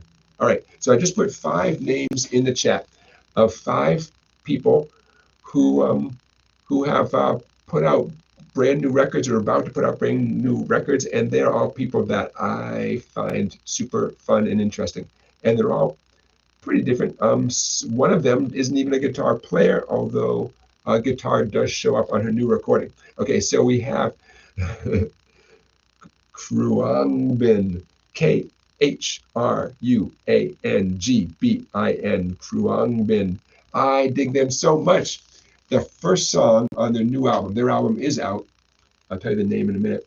And I put it on today just to make sure I knew what to tell you guys. And their new album is called A La Sala, A-L-A-S-A-L-A, A La Sala. The first song kicked in. It was such a groove. I found myself saying, oh yeah, like that. Oh, what a groove. Now they have been around for a few years, but I dig it. So yeah, so their album is out. Jake Xerxes Fussell. I think he is so good. I love his stuff. His album is not out yet. I think just the single is out, but check out all his past stuff. He's got the right touch, and I mean that as the highest compliment. He picks great tunes. He has such a great backing accompaniment. It's folky kind of music, if you want to put a label on it. But labels aren't super helpful because he plays a Telecaster a lot of the time. I dig him. Check him out. Jake Xerxes Fussell. Layla McCalla. Layla McCalla plays the cello, plays the guitar, plays the banjo. She was one of the members of the Carolina Chocolate Drops. Some of you might have heard of them. And she is super talented, super interesting. So Layla McCalla, McCalla. Check her out. My friend Johnny Bergen. Johnny Bergen and I go way back. I knew Johnny Bergen back in Chicago in the 1990s. People would say to me, you really should get to know Johnny Bergen. I went to one college, he went to another college. And but people who knew both of us said, you guys should, how do you not know each other? And Johnny Bergen is a talented guy, a blues guitar player, and he tours a lot. He is coming near your town. I don't care where you live. He's coming near your town sooner rather than later. He tours constantly.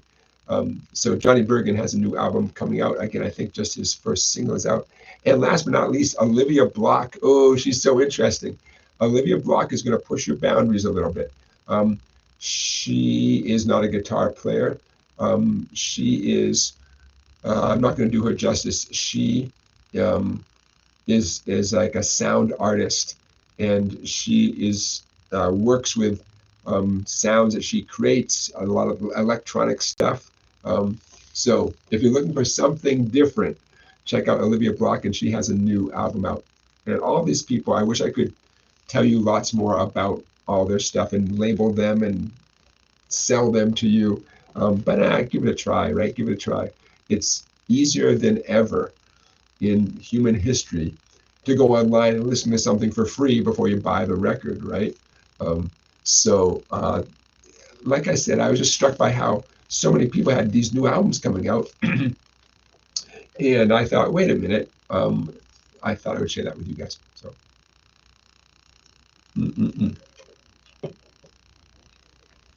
Okay.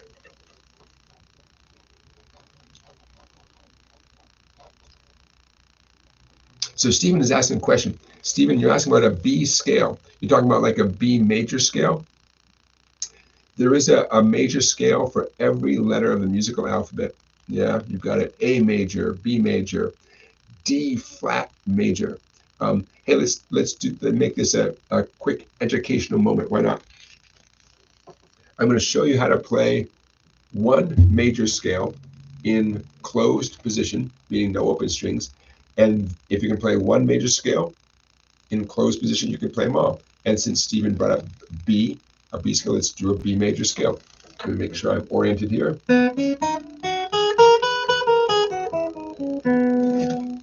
The guitar is weird, like a lot of stringed instruments, because there's multiple ways of playing scales.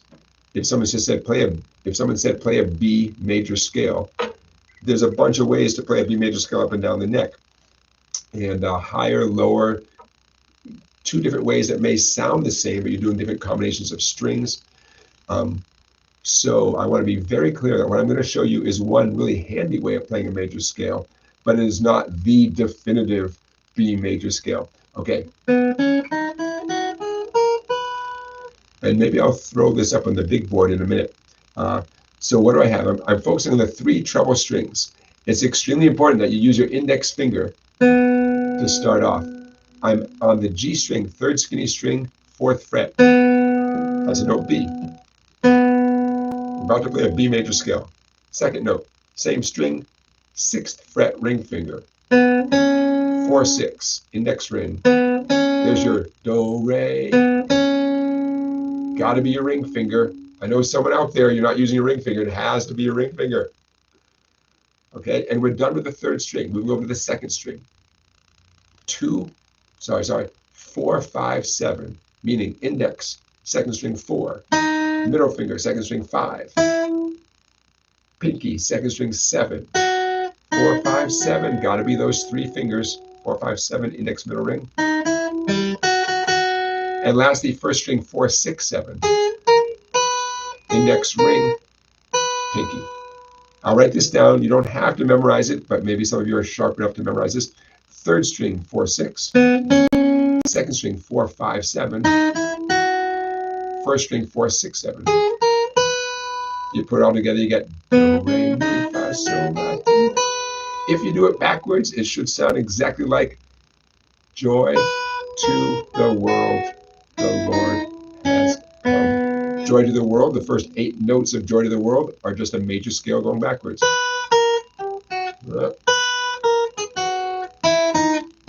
Okay, so what's the significance?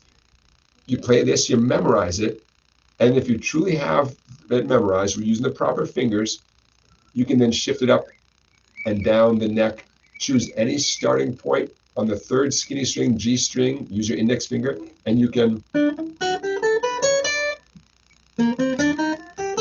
play major scales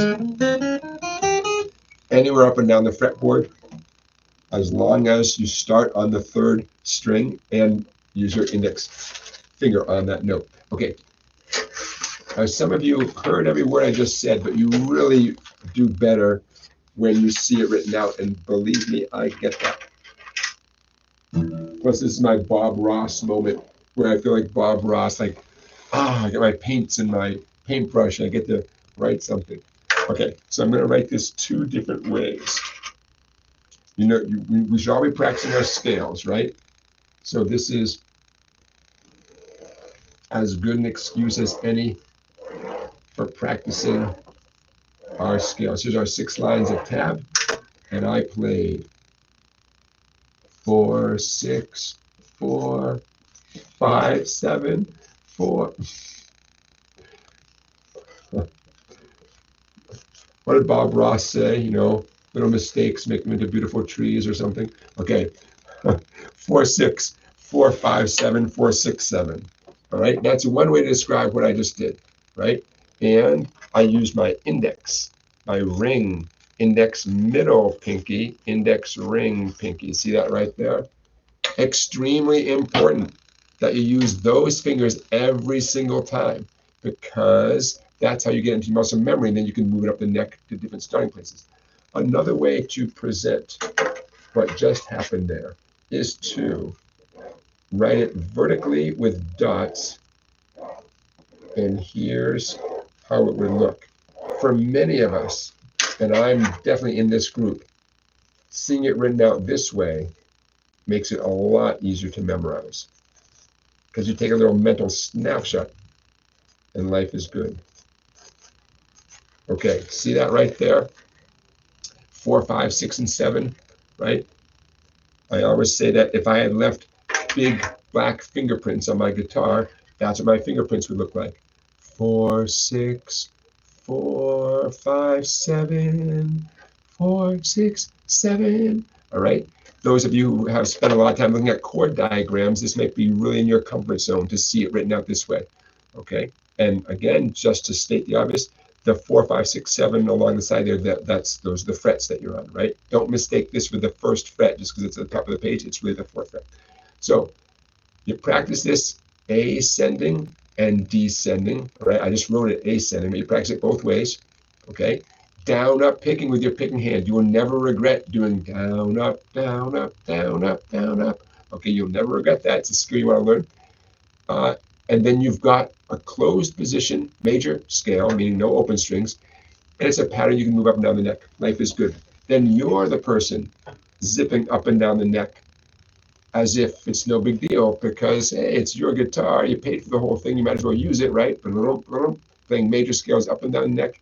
Any major scale anyone ever asks you to play, you can play it that way. So there you go. Dan is listening to Texas Sun right now by Krongman. Yeah, with Leon Bridges singing. What a great song, Texas Sun. I love that song. For a lot of people, that's how they got on the map because Leon Bridges, I'm guessing, was better known than they were. But then they backed him up, I think, on a whole album. And that got them a little bit more into the mainstream, so to speak. But yeah, Texas Sun, what a cool song. So, okay, so let's see. Now, we got a few more minutes ahead of us, my friends, so it's not too late for you guys to get your questions in. If somebody asked a question and I missed your question, do not hesitate to ask it again. Put it in the chat again. Okay, so I am checking things off the agenda here. Okay. Okay, now is as good a time as any. What's harder, rhythm guitar or lead guitar? Let's do it. Let's talk about it. We ran out of time last week and did not get to it. And I thought, all right, I don't want to dodge this subject because it's a great question. Rhythm guitar and lead guitar. Now, feel free to jump in the chat and maybe that'll be our poll question someday. But feel free to weigh in on the chat. Number one problem in answering this question and talking about this question is I'm not sure we all agree on what lead guitar is and what rhythm guitar is. Some of you might say, when it comes down to it, I don't really know the difference. Or some of you might say, well, I know the difference, but the line gets kind of blurry sometimes. Okay, I'm stalling, by the way. That's why I'm writing this. It's like, yeah, Jonathan, we know how to spell lead and rhythm. Yeah, we know. Thank you for writing that. It's my way of stalling as long as possible before we get into this. Okay, so we got to agree on what lead guitar is and what rhythm guitar is. And then let's also agree that the line can get a little gray in between. But for the sake of conversation, let's do it. Let's do it. Which one takes more skill? Awesome question. Lead guitar, I'm going to throw out some characteristics of lead guitar playing. Certainly, any person who's improvising a solo, we can all agree that's lead guitar, right?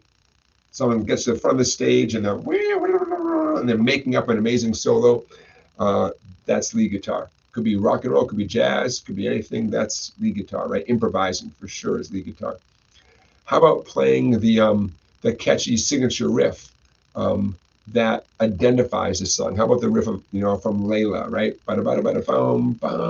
That's lead guitar, right? It's not improvising, but that's lead guitar, right?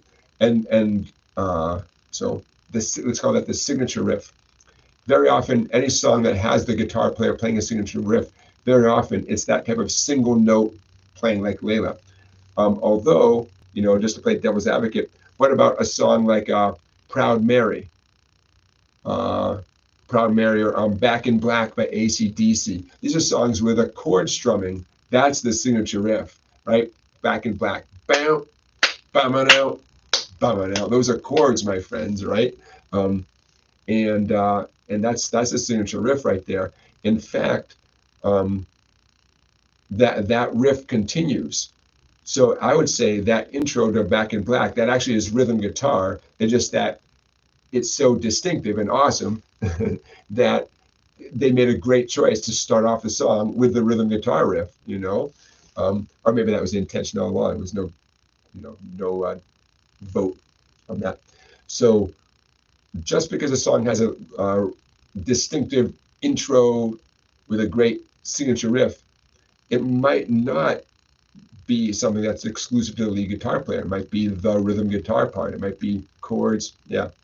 So, but for our purposes, let's talk about lead guitar as including those signature riffs that are done as single string riffs, not chord strumming.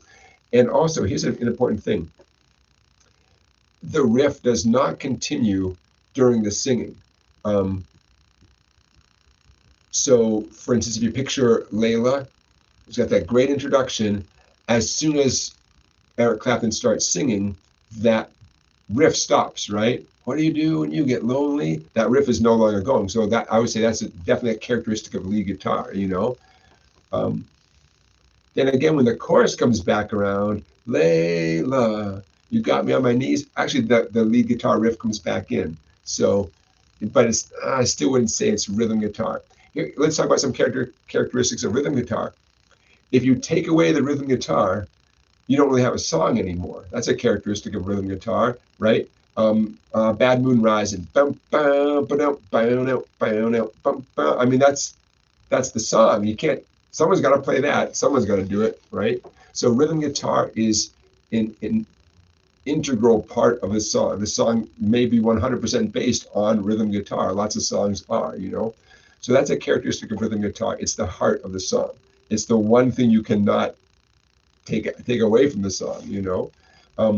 Rhythm guitar is repetitive by definition. It's repetitive. It's got to keep looping around, cycling around, because that's what the song is based on. Rhythm guitar is not always chords. Rhythm guitar could be a shuffle pattern, could be a Chuck Berry, you know. So, but nevertheless, rhythm guitar is repetitive. It could be single strings. I always use that song Tore Down, made famous by Freddie King.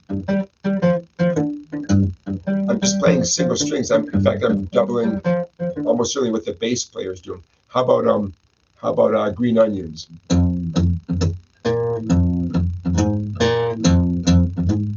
You know, the guitar part there is just doubling what the bass player is doing. Single strings. It's not chords. It's not even two strings. It's like one string.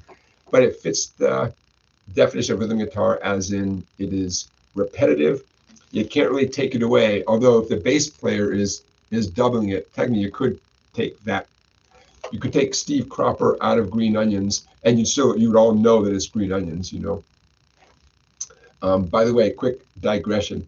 Duck Dunn, the bass player in Booker T and the MGs, was fishing the day they recorded Green Onions. They wrote and recorded Green Onions. So even though I'm sure he ended up playing it for the rest of his career because it's Booker T and the MG's #1 classic song, he wasn't the guy on the recording. Louis Steinberg. When you see, I have the 45 RPM single of Green Onions that I found in a record store somewhere, and you can see it's credited to Booker T. Jones, Steve Cropper, Al Jackson, one of my favorite drummers ever, and Louis Steinberg. Duck Dunn, his name was not on there. Okay, so getting back, right? Rhythm guitar. Rhythm guitar is repetitive. It's the heart of the song. It's it could be chords, it could be single notes, but it's got to keep going. You can't stop playing the rhythm guitar unless what? Unless it's a piano-based song, right? Presumably Billy Joel doesn't need a rhythm guitar player to play Piano Man. He's got it covered on the piano. Okay. Okay. Music Fan is asking a good question. Let's hear it from Music Fan, our other moderator. Here we go, Music Fan. There we go. So Music Fan asks, for a song like Bad Moon Rising or Tore Down, would the rhythm guitar become the lead guitar? Yeah, it depends how you define it, right?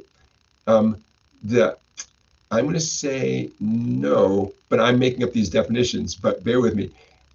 If something is repetitive, and you can't take it away from the song. That's the definition of rhythm guitar. It could be loud in the mix. It could be instantly recognizable, prominent, but I would still put it in the category of rhythm guitar because it's repetitive and it forms the heart of the song. Lead guitar is prominent and can be a little bit repetitive, but if you take it away, by definition, the way I'm defining it, if you take away lead guitar, you still have the song, you know. Again, this is how I'm defining it, but I feel pretty confident about these definitions. Okay. Hey, Ralph, thanks for joining us. Ralph from Arkansas has to go. I understand. But come on back, Ralph, and see where this discussion leads. So the question is, which one's harder? Which one takes more skill? And I want to get a few characteristics of each out there. So way back when this was first, Blair, I don't know if you're here, Blair, but I believe it was Blair 2 live streams ago, live stream 42, proposed this. And I said, oh, great question. The answer is rhythm guitar. Rhythm guitar takes more skill. But I knew that, there's more to this story. I just love rhythm guitar, and I respect the art and craft of rhythm guitar so much. And my knee-jerk reaction is, lead guitar is that goofball just making faces at the front of the stage, bending strings, like, who needs that guy,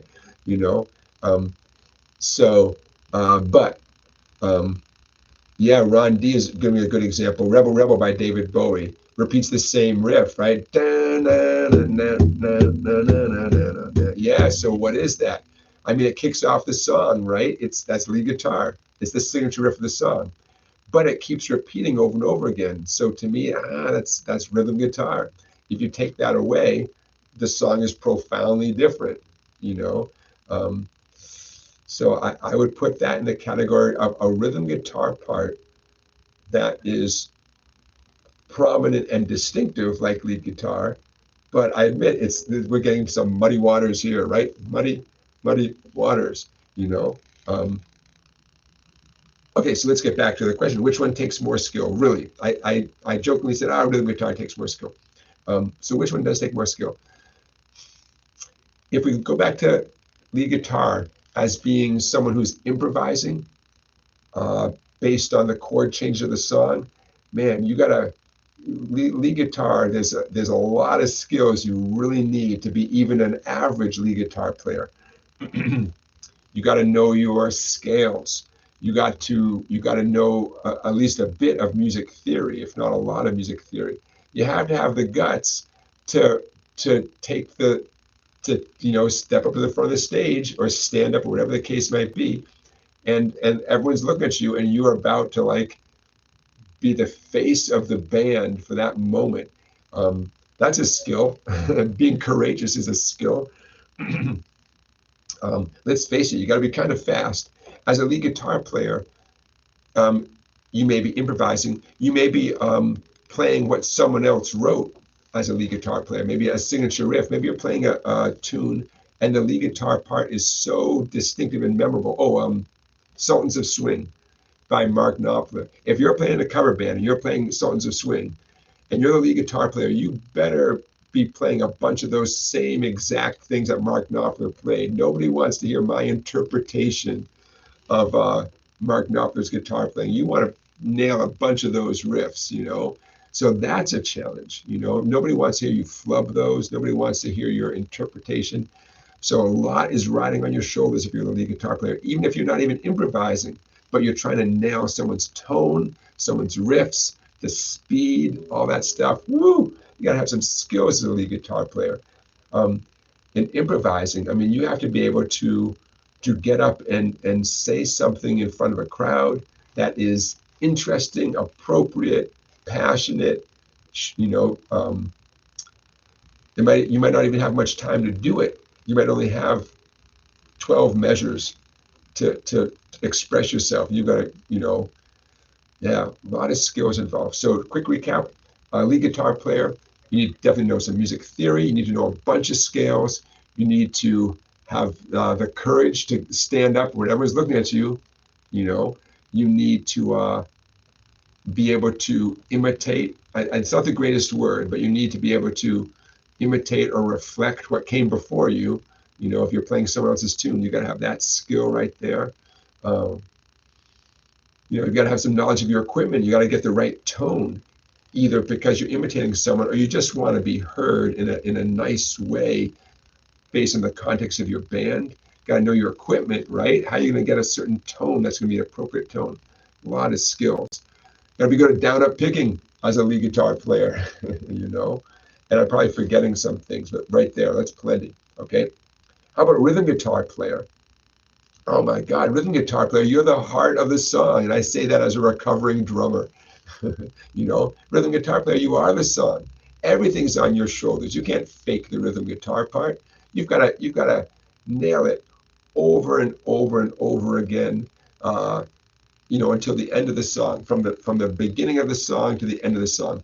The rhythm guitar part might be so distinctive, like these songs we're talking about. I'm using Proud Mary or Bad Moon Rising.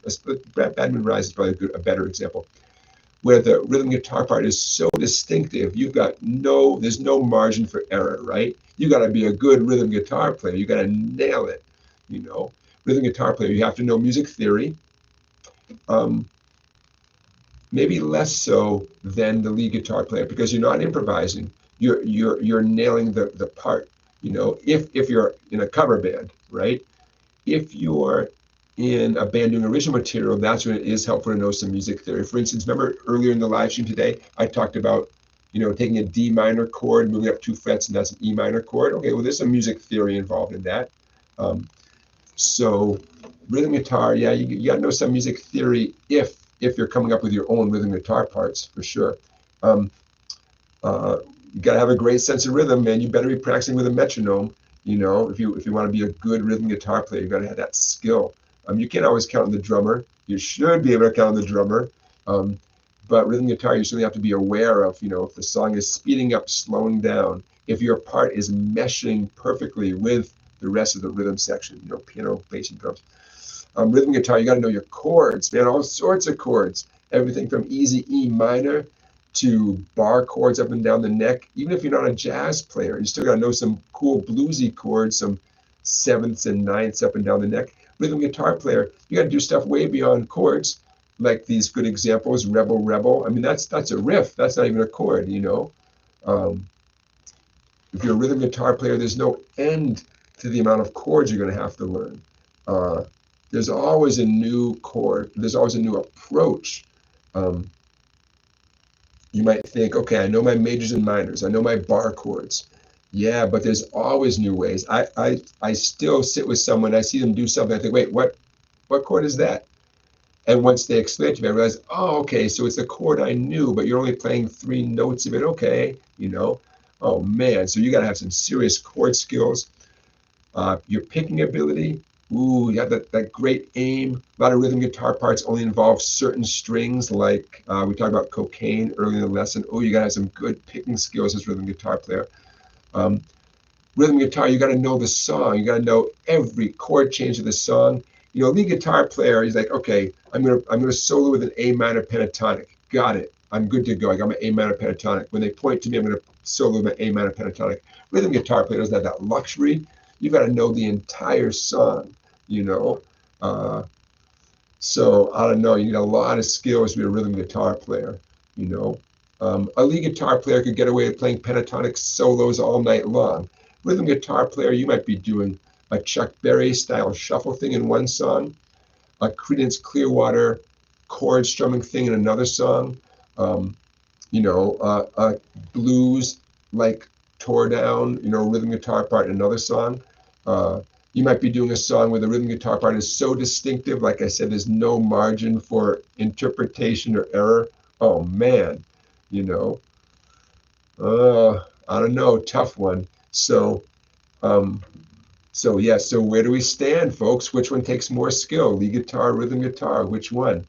I can tell you that I in general have put my eggs in the basket of rhythm guitar. You know, for a variety of reasons, that's what I'm most comfortable doing, and that's where my head is at most of the time on rhythm guitar part. In general, if I'm playing with another guitar player, in general, I'm happy to play rhythm guitar and watch what they do on lead guitar and try to pick up some tricks from them as a lead guitar, player. That comes from all my training was as a drummer. I've only taken a few guitar lessons in my life. Sorry. All my musical training was as a drummer. And then I just read a lot of guitar books and watched a lot of guitar players and a lot of trial and error. But mostly I read a lot of guitar books and magazines. So as a former drummer, I always felt comfortable with rhythm guitar. Also, my goal as a young person was I wanted to stand up and sing songs and play songs. And learning lead guitar solos was nowhere near a priority. It wasn't even on my list. That's you get up at a coffee shop, open mic or whatever. It's you and the guitar, and you got to put the song across, and that was my goal, and that's what I ended up getting comfortable with. So there's a bunch of reasons why I'm going to vote that rhythm guitar takes more skill than lead guitar, but I'm very biased, and now you know some of the reasons why I'm biased. On my agenda, is to become a much better lead guitar player. I always joke that someday I'm going to retire, and when I retire, I'm going to have time to practice, and I'm going to become an awesome guitar player as soon as I retire. I'm going to be really, really good someday. Hey, I'm William. Thank you for your super chat. You guys are being very generous tonight, and I really appreciate that. Okay, so we got a few minutes left. Charlie Beagle asks, what's a fake book? Excellent question. What is a fake book? You guys have heard of fake books? It's a book that enables you to fake your way through a gig. What does that mean? Imagine yourself in a wedding band, and you're a decent musician, and you play in a wedding band, some sort of party band. And the hope is that the bride, the groom, the bride's mother, somebody, their hope is that they can come up to you in the middle of the wedding reception and say, oh, you know any Willie Nelson? And you've got your country fake book right there. And boom. And you're like, sure I do. Because based on that country fake book, you have the chops to fake your way through that song. Because you open up Blue Eyes Crying in the Rain. Hey, wait a minute, there's only a handful of chords in Blue Eyes Crying in the Rain. Everybody on the whole bandstand has their country fake book. And, you take a good look and you kind of know the song, but you can read music, or at least you can interpret what's in the fake book. And within a matter of seconds or minutes, 3, 4, and the song starts, and you are faking your way through the Willie Nelson song right there in front of everybody, and you hope that they're all drunk enough that it sounds great. So that's where this whole term came from, a fake book. And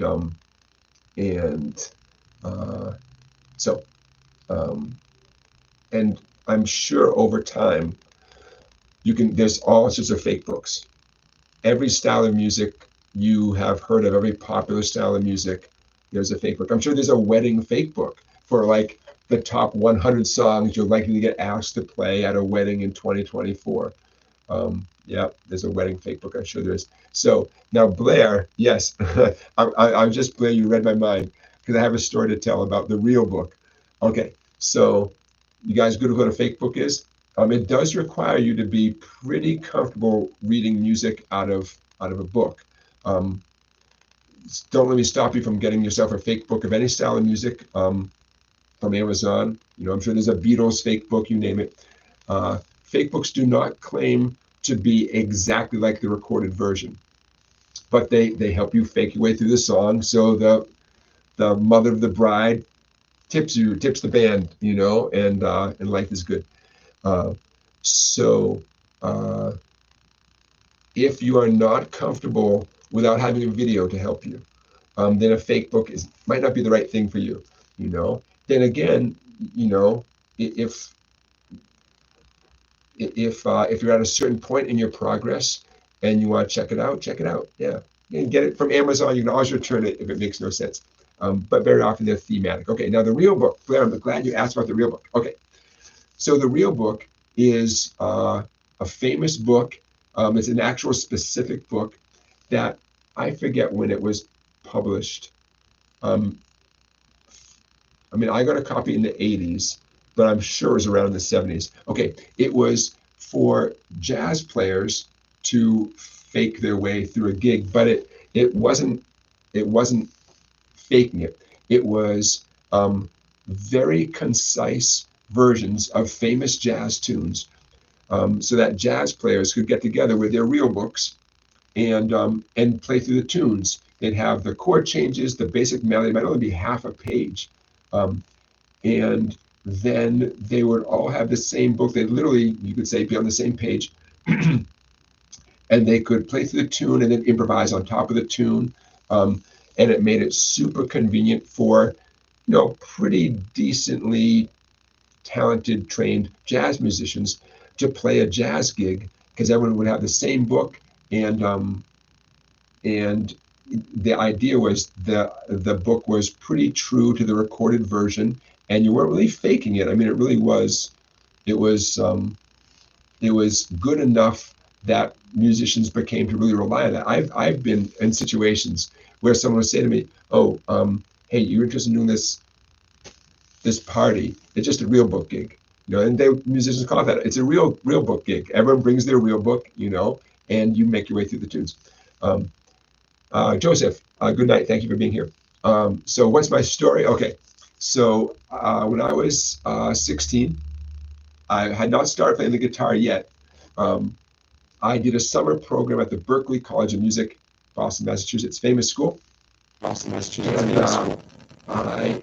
I was a little bit out of my depth, just a little bit. But it made me such a better drummer and musician. It was like an 8-week summer program. And what's my point? Okay, we were all told you had to get a real book. No matter what instrument, you had to get a real book. Because even if you're the drummer, you're not worried about chord changes and melodies, you still would have to know the form of the tune. It's a 32-bar tune, blah, blah, blah. You were expected to know where you were in the tune. You didn't just sit there and keep a drum beat going. Okay, so I'm up in this classroom, second, third floor of this building, Boylston Street, Boston, Massachusetts. And the professor's like, "Okay, everyone's got to get a real book." And I said, no, I neglected to mention one really important fact. The real book was not legal. It was essentially photocopied, and probably someone who worked at a printer would print off 100 copies at midnight when no one was around, and then this would be sold and passed around. It was all under the table. It wasn't legal because no publishers were profiting from this. Since then, Hal Leonard essentially bought the real book, and now it's more legit. And in theory, the people who wrote the tunes and the publishers are being paid for. Okay. At this time, though, 1980, whatever, the book wasn't legal. You couldn't walk into a bookstore and buy it. So what's the solution? I say to the professor, "Okay, yeah, I'm going to get a real book. Where do you go to get it?" He looks out the window 2 or 3 stories down. He goes, "See the guy in the corner?" I said, "The guy with the dog?" "Yeah." He says, "The guy with the dog in the cardboard box. Go down there, give him $25 cash, has to be cash, and he'll give you a copy of the real book." I said, "Is that what's in the cardboard box?" He said, "Yeah." There goes little teenage Jonathan down to the sidewalk, like as if the guy has any question about what I'm doing there. "I'd like to buy a copy of the real book." Yeah, I kind of figured. Gives me a copy of the real book, give him the $25, pat the dog. "Oh, okay, I got my copy of the real book, and I've had it ever since. There you go. So now, you guys don't know how easy you have it. You can go to Amazon and get yourself a copy of the exact same book, but the printing is better. It's more organized. When I did finally take guitar lessons from a jazz teacher, I brought my copy of the real book, and we'd pick a tune, and he would pick a tune. "Okay, let's work on this tune." He would get out a pencil. He'd start crossing out. "Hey, you don't want to play that chord."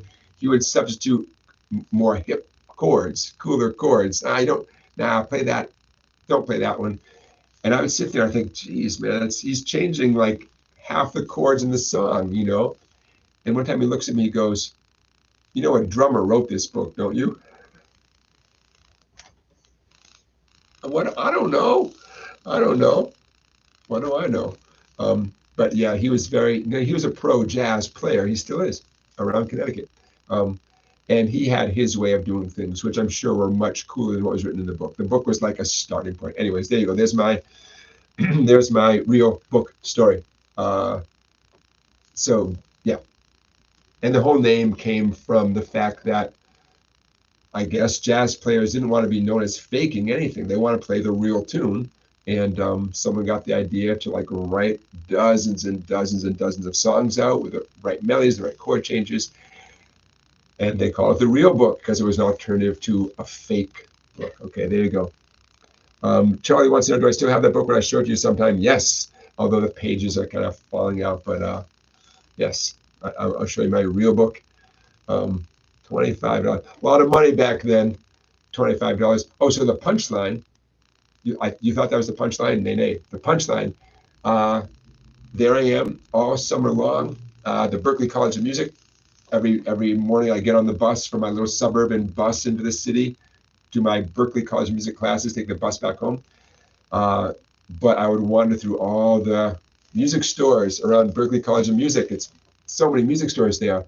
And about that time in my young teenage life, I thought, man, I really would like to learn the guitar. Yeah, you know where this is going, right? I started the summer as a drummer.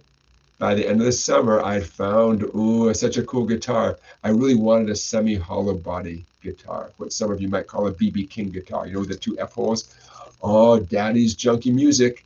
That's the name of the store, Daddy's Junky Music, right there on Boylston or Mass Ave, wherever they were.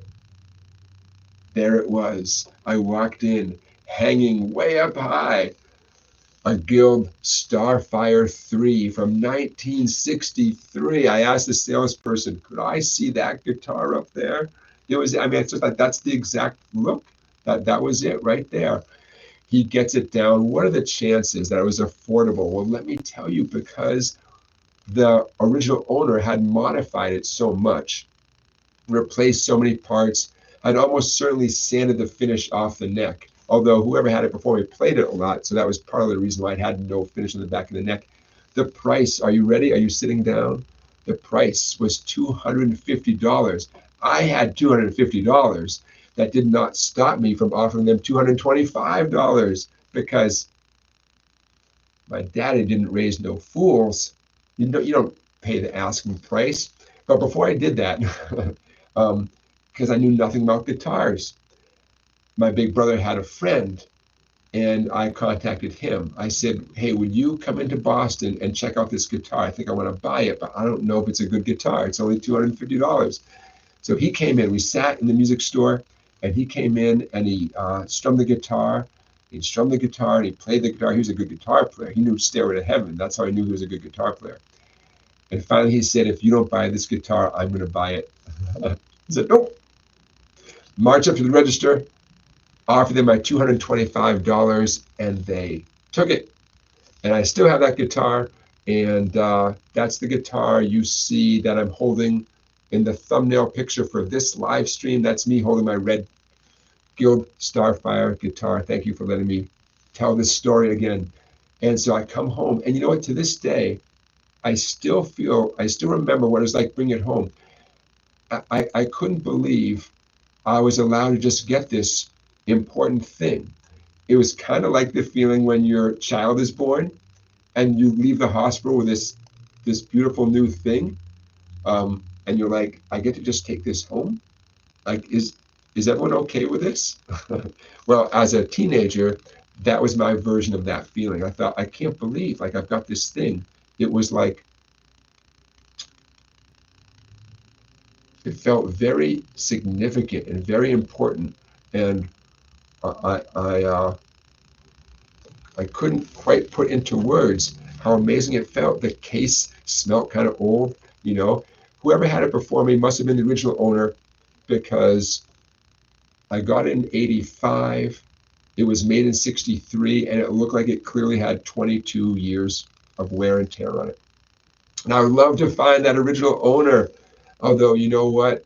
Whoever it was loved that guitar. And for that to end up for sale in a music shop, I'm just afraid the person died. because there's no other reason for that to end up for sale. Not when someone loved it so much, played it so much, replaced a bunch of parts, upgraded certain parts. Okay, thank you guys for indulging me. That's my origin story. That is it. Stephen, thank you for joining us. Blair, you got a good deal. Blair has his 1987 Fender Gemini in pristine condition. Nothing like getting a deal on the guitar. I would have paid the $250. I just figured, I don't know, the little I knew about wheeling and dealing was you always offer some kind of lower price, right? Can't hurt to ask that. Charlie Beagle asks, does anybody ever get rid of guitars they've bought or just keep adding to their collection? It's a tough one. I have done both things, but mostly I do tend to pass on guitars that I'm not playing. Either sell them or kind of a permanent loan to somebody. So at a certain point, you have to ask yourself, am I really ever playing this thing? But then again, maybe keep it for sentimental value, That Guild Starfire is a great guitar, and I'm not keeping it just for sentimental reasons, although, of course, yeah. But it's a great guitar. I believe the pickups were replaced to be Gibson mini humbucker pickups. This sounds so great, man. The neck feels so good. Okay, so my friends, yeah, it's about that time. If I missed any of your questions, I do apologize. I'm going to scroll up just to see if I can catch any.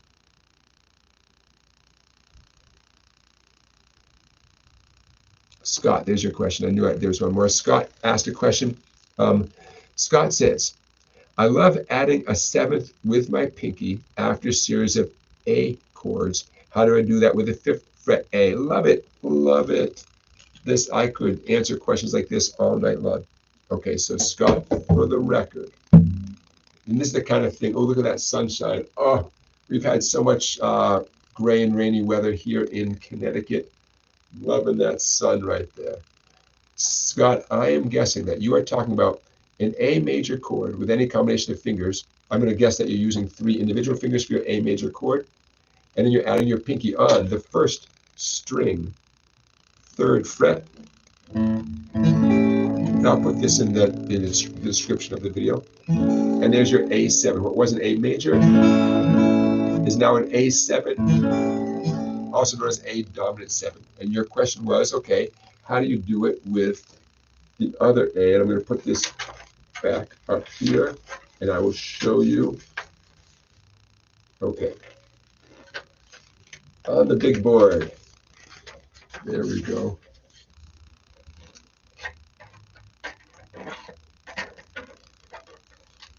Okay, that A right there. What we're looking for is the note G. Any G that's convenient and close by, right? If it's not convenient, it's not close by, then it's not going to help us. So we have an A major chord. By the way, the definition of an A7 or an A dominant 7, if you want to call it that, it contains an A major chord with one more note added, just like I added my pinky a minute ago. Okay, so the question is, how do we keep those notes and add on a G somewhere? Or technically, you can add on a G even if it takes the place of one of those notes. And I'll give you a couple examples. Okay. This may not be comfortable for all of you, but this is only option 1, so hang in there. I'm maintaining my A at the 5th and 6th frets, but I'm going to add on pinky, 2nd string, B string 8. Now, clearly that pinky note, I call this eclipsing. It's eclipsing the note that was there on the 2nd string. It was 5 on the 2nd string. Well, now that note is gone, and we're hearing that 8 on the 2nd string instead. But that's okay. I'm still playing 3 of the 4 notes. 3 of the 4 notes of an A7 chord, and that's called implying a chord. And not only are you allowed to do that, very often you have to do it. That's the point. That's like how you do it, So just because a chord has 4 notes doesn't mean you have to play all 4 notes. Now, Number one, that's just a big stretch for a lot of you. I get that. By the way, if you want to have a hope of getting up there, you have to shift your thumb so it's pointing straight up towards the ceiling. Okay, assume you're holding the guitar the normal way. Your thumb should be pointing straight up towards the ceiling. That's the only way your pinky is going to have a chance to get up there. And even then, it might take some practice. So let's go to an easier option. There is another G waiting for you. I'll describe it and then I'll play it. The G that's waiting for you, that's close by in the vicinity here, is 4th string, 5th fret, D string, 5th fret. So how are you going to access that? Okay, watch this. I'm going to take my index, which was barring 2 treble strings. I'm going to extend it so it's barring 4 treble strings. Because now that 4th string, the D string, 5th fret, now I've got that note. So, ooh, juicy. You know how blues that sounds? Now, I can play that chord. I don't love it. I don't trust my bar to always give me all the notes I want to give it. I mean, I can do it, right?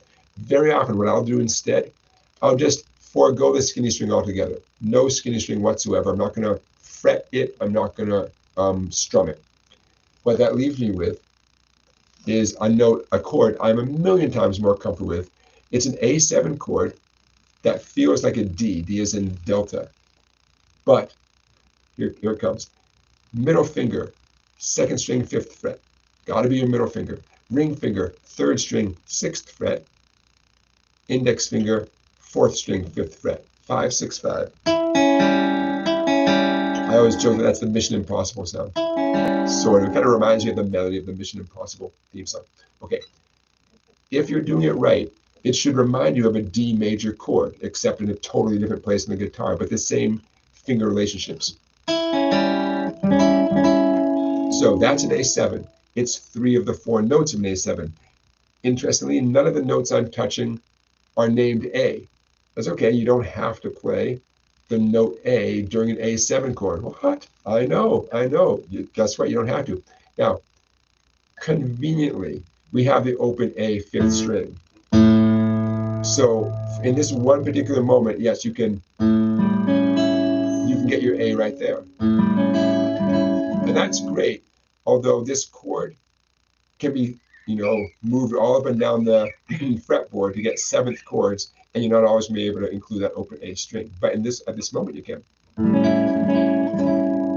So that's my preferred option. What's the drawback of doing it this way? That skinny string 5, that was the note A. I got rid of the nice high note A, all because I was too lazy to do a little partial bar across 4 treble strings. So, I would call that the hard version, and I would call this one the easy version. Okay, here's my question, folks, and I'm going to say goodnight in a minute. Do you see how the hard version and the easy version overlap with each other? I know my fingers look different, but they both contain the same notes on the 2nd, 3rd, and 4th strings. 5 on the 2nd, 6 on the 3rd, 5 on the 4th. They both contain those notes.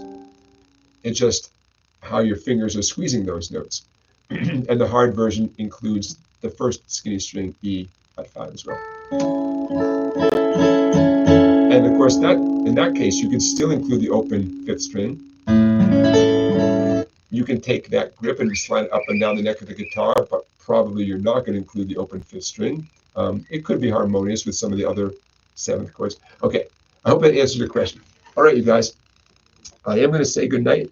I will be time stamping tonight's live stream tomorrow, and if it takes me till Monday to finish it off, it's possible. But I'm certainly going to put a dent in it tomorrow. So come on back tomorrow, watch this as a video, check out the time stamping. That will tell you what happened when. Our poll results, 69%, 69 say music was discovered by humankind. 31% say music was invented by humankind. Very interesting. I guess if I were to vote, I would vote with the invented group. But I don't know. It's a great question. So thank you, Bill, for that question. Hey, if any of you have suggestions for awesome poll questions, send me an email. How can you reach me by email? info@song-bike.com, and that email address is also in the description of this video. All right, you guys, thank you for being here.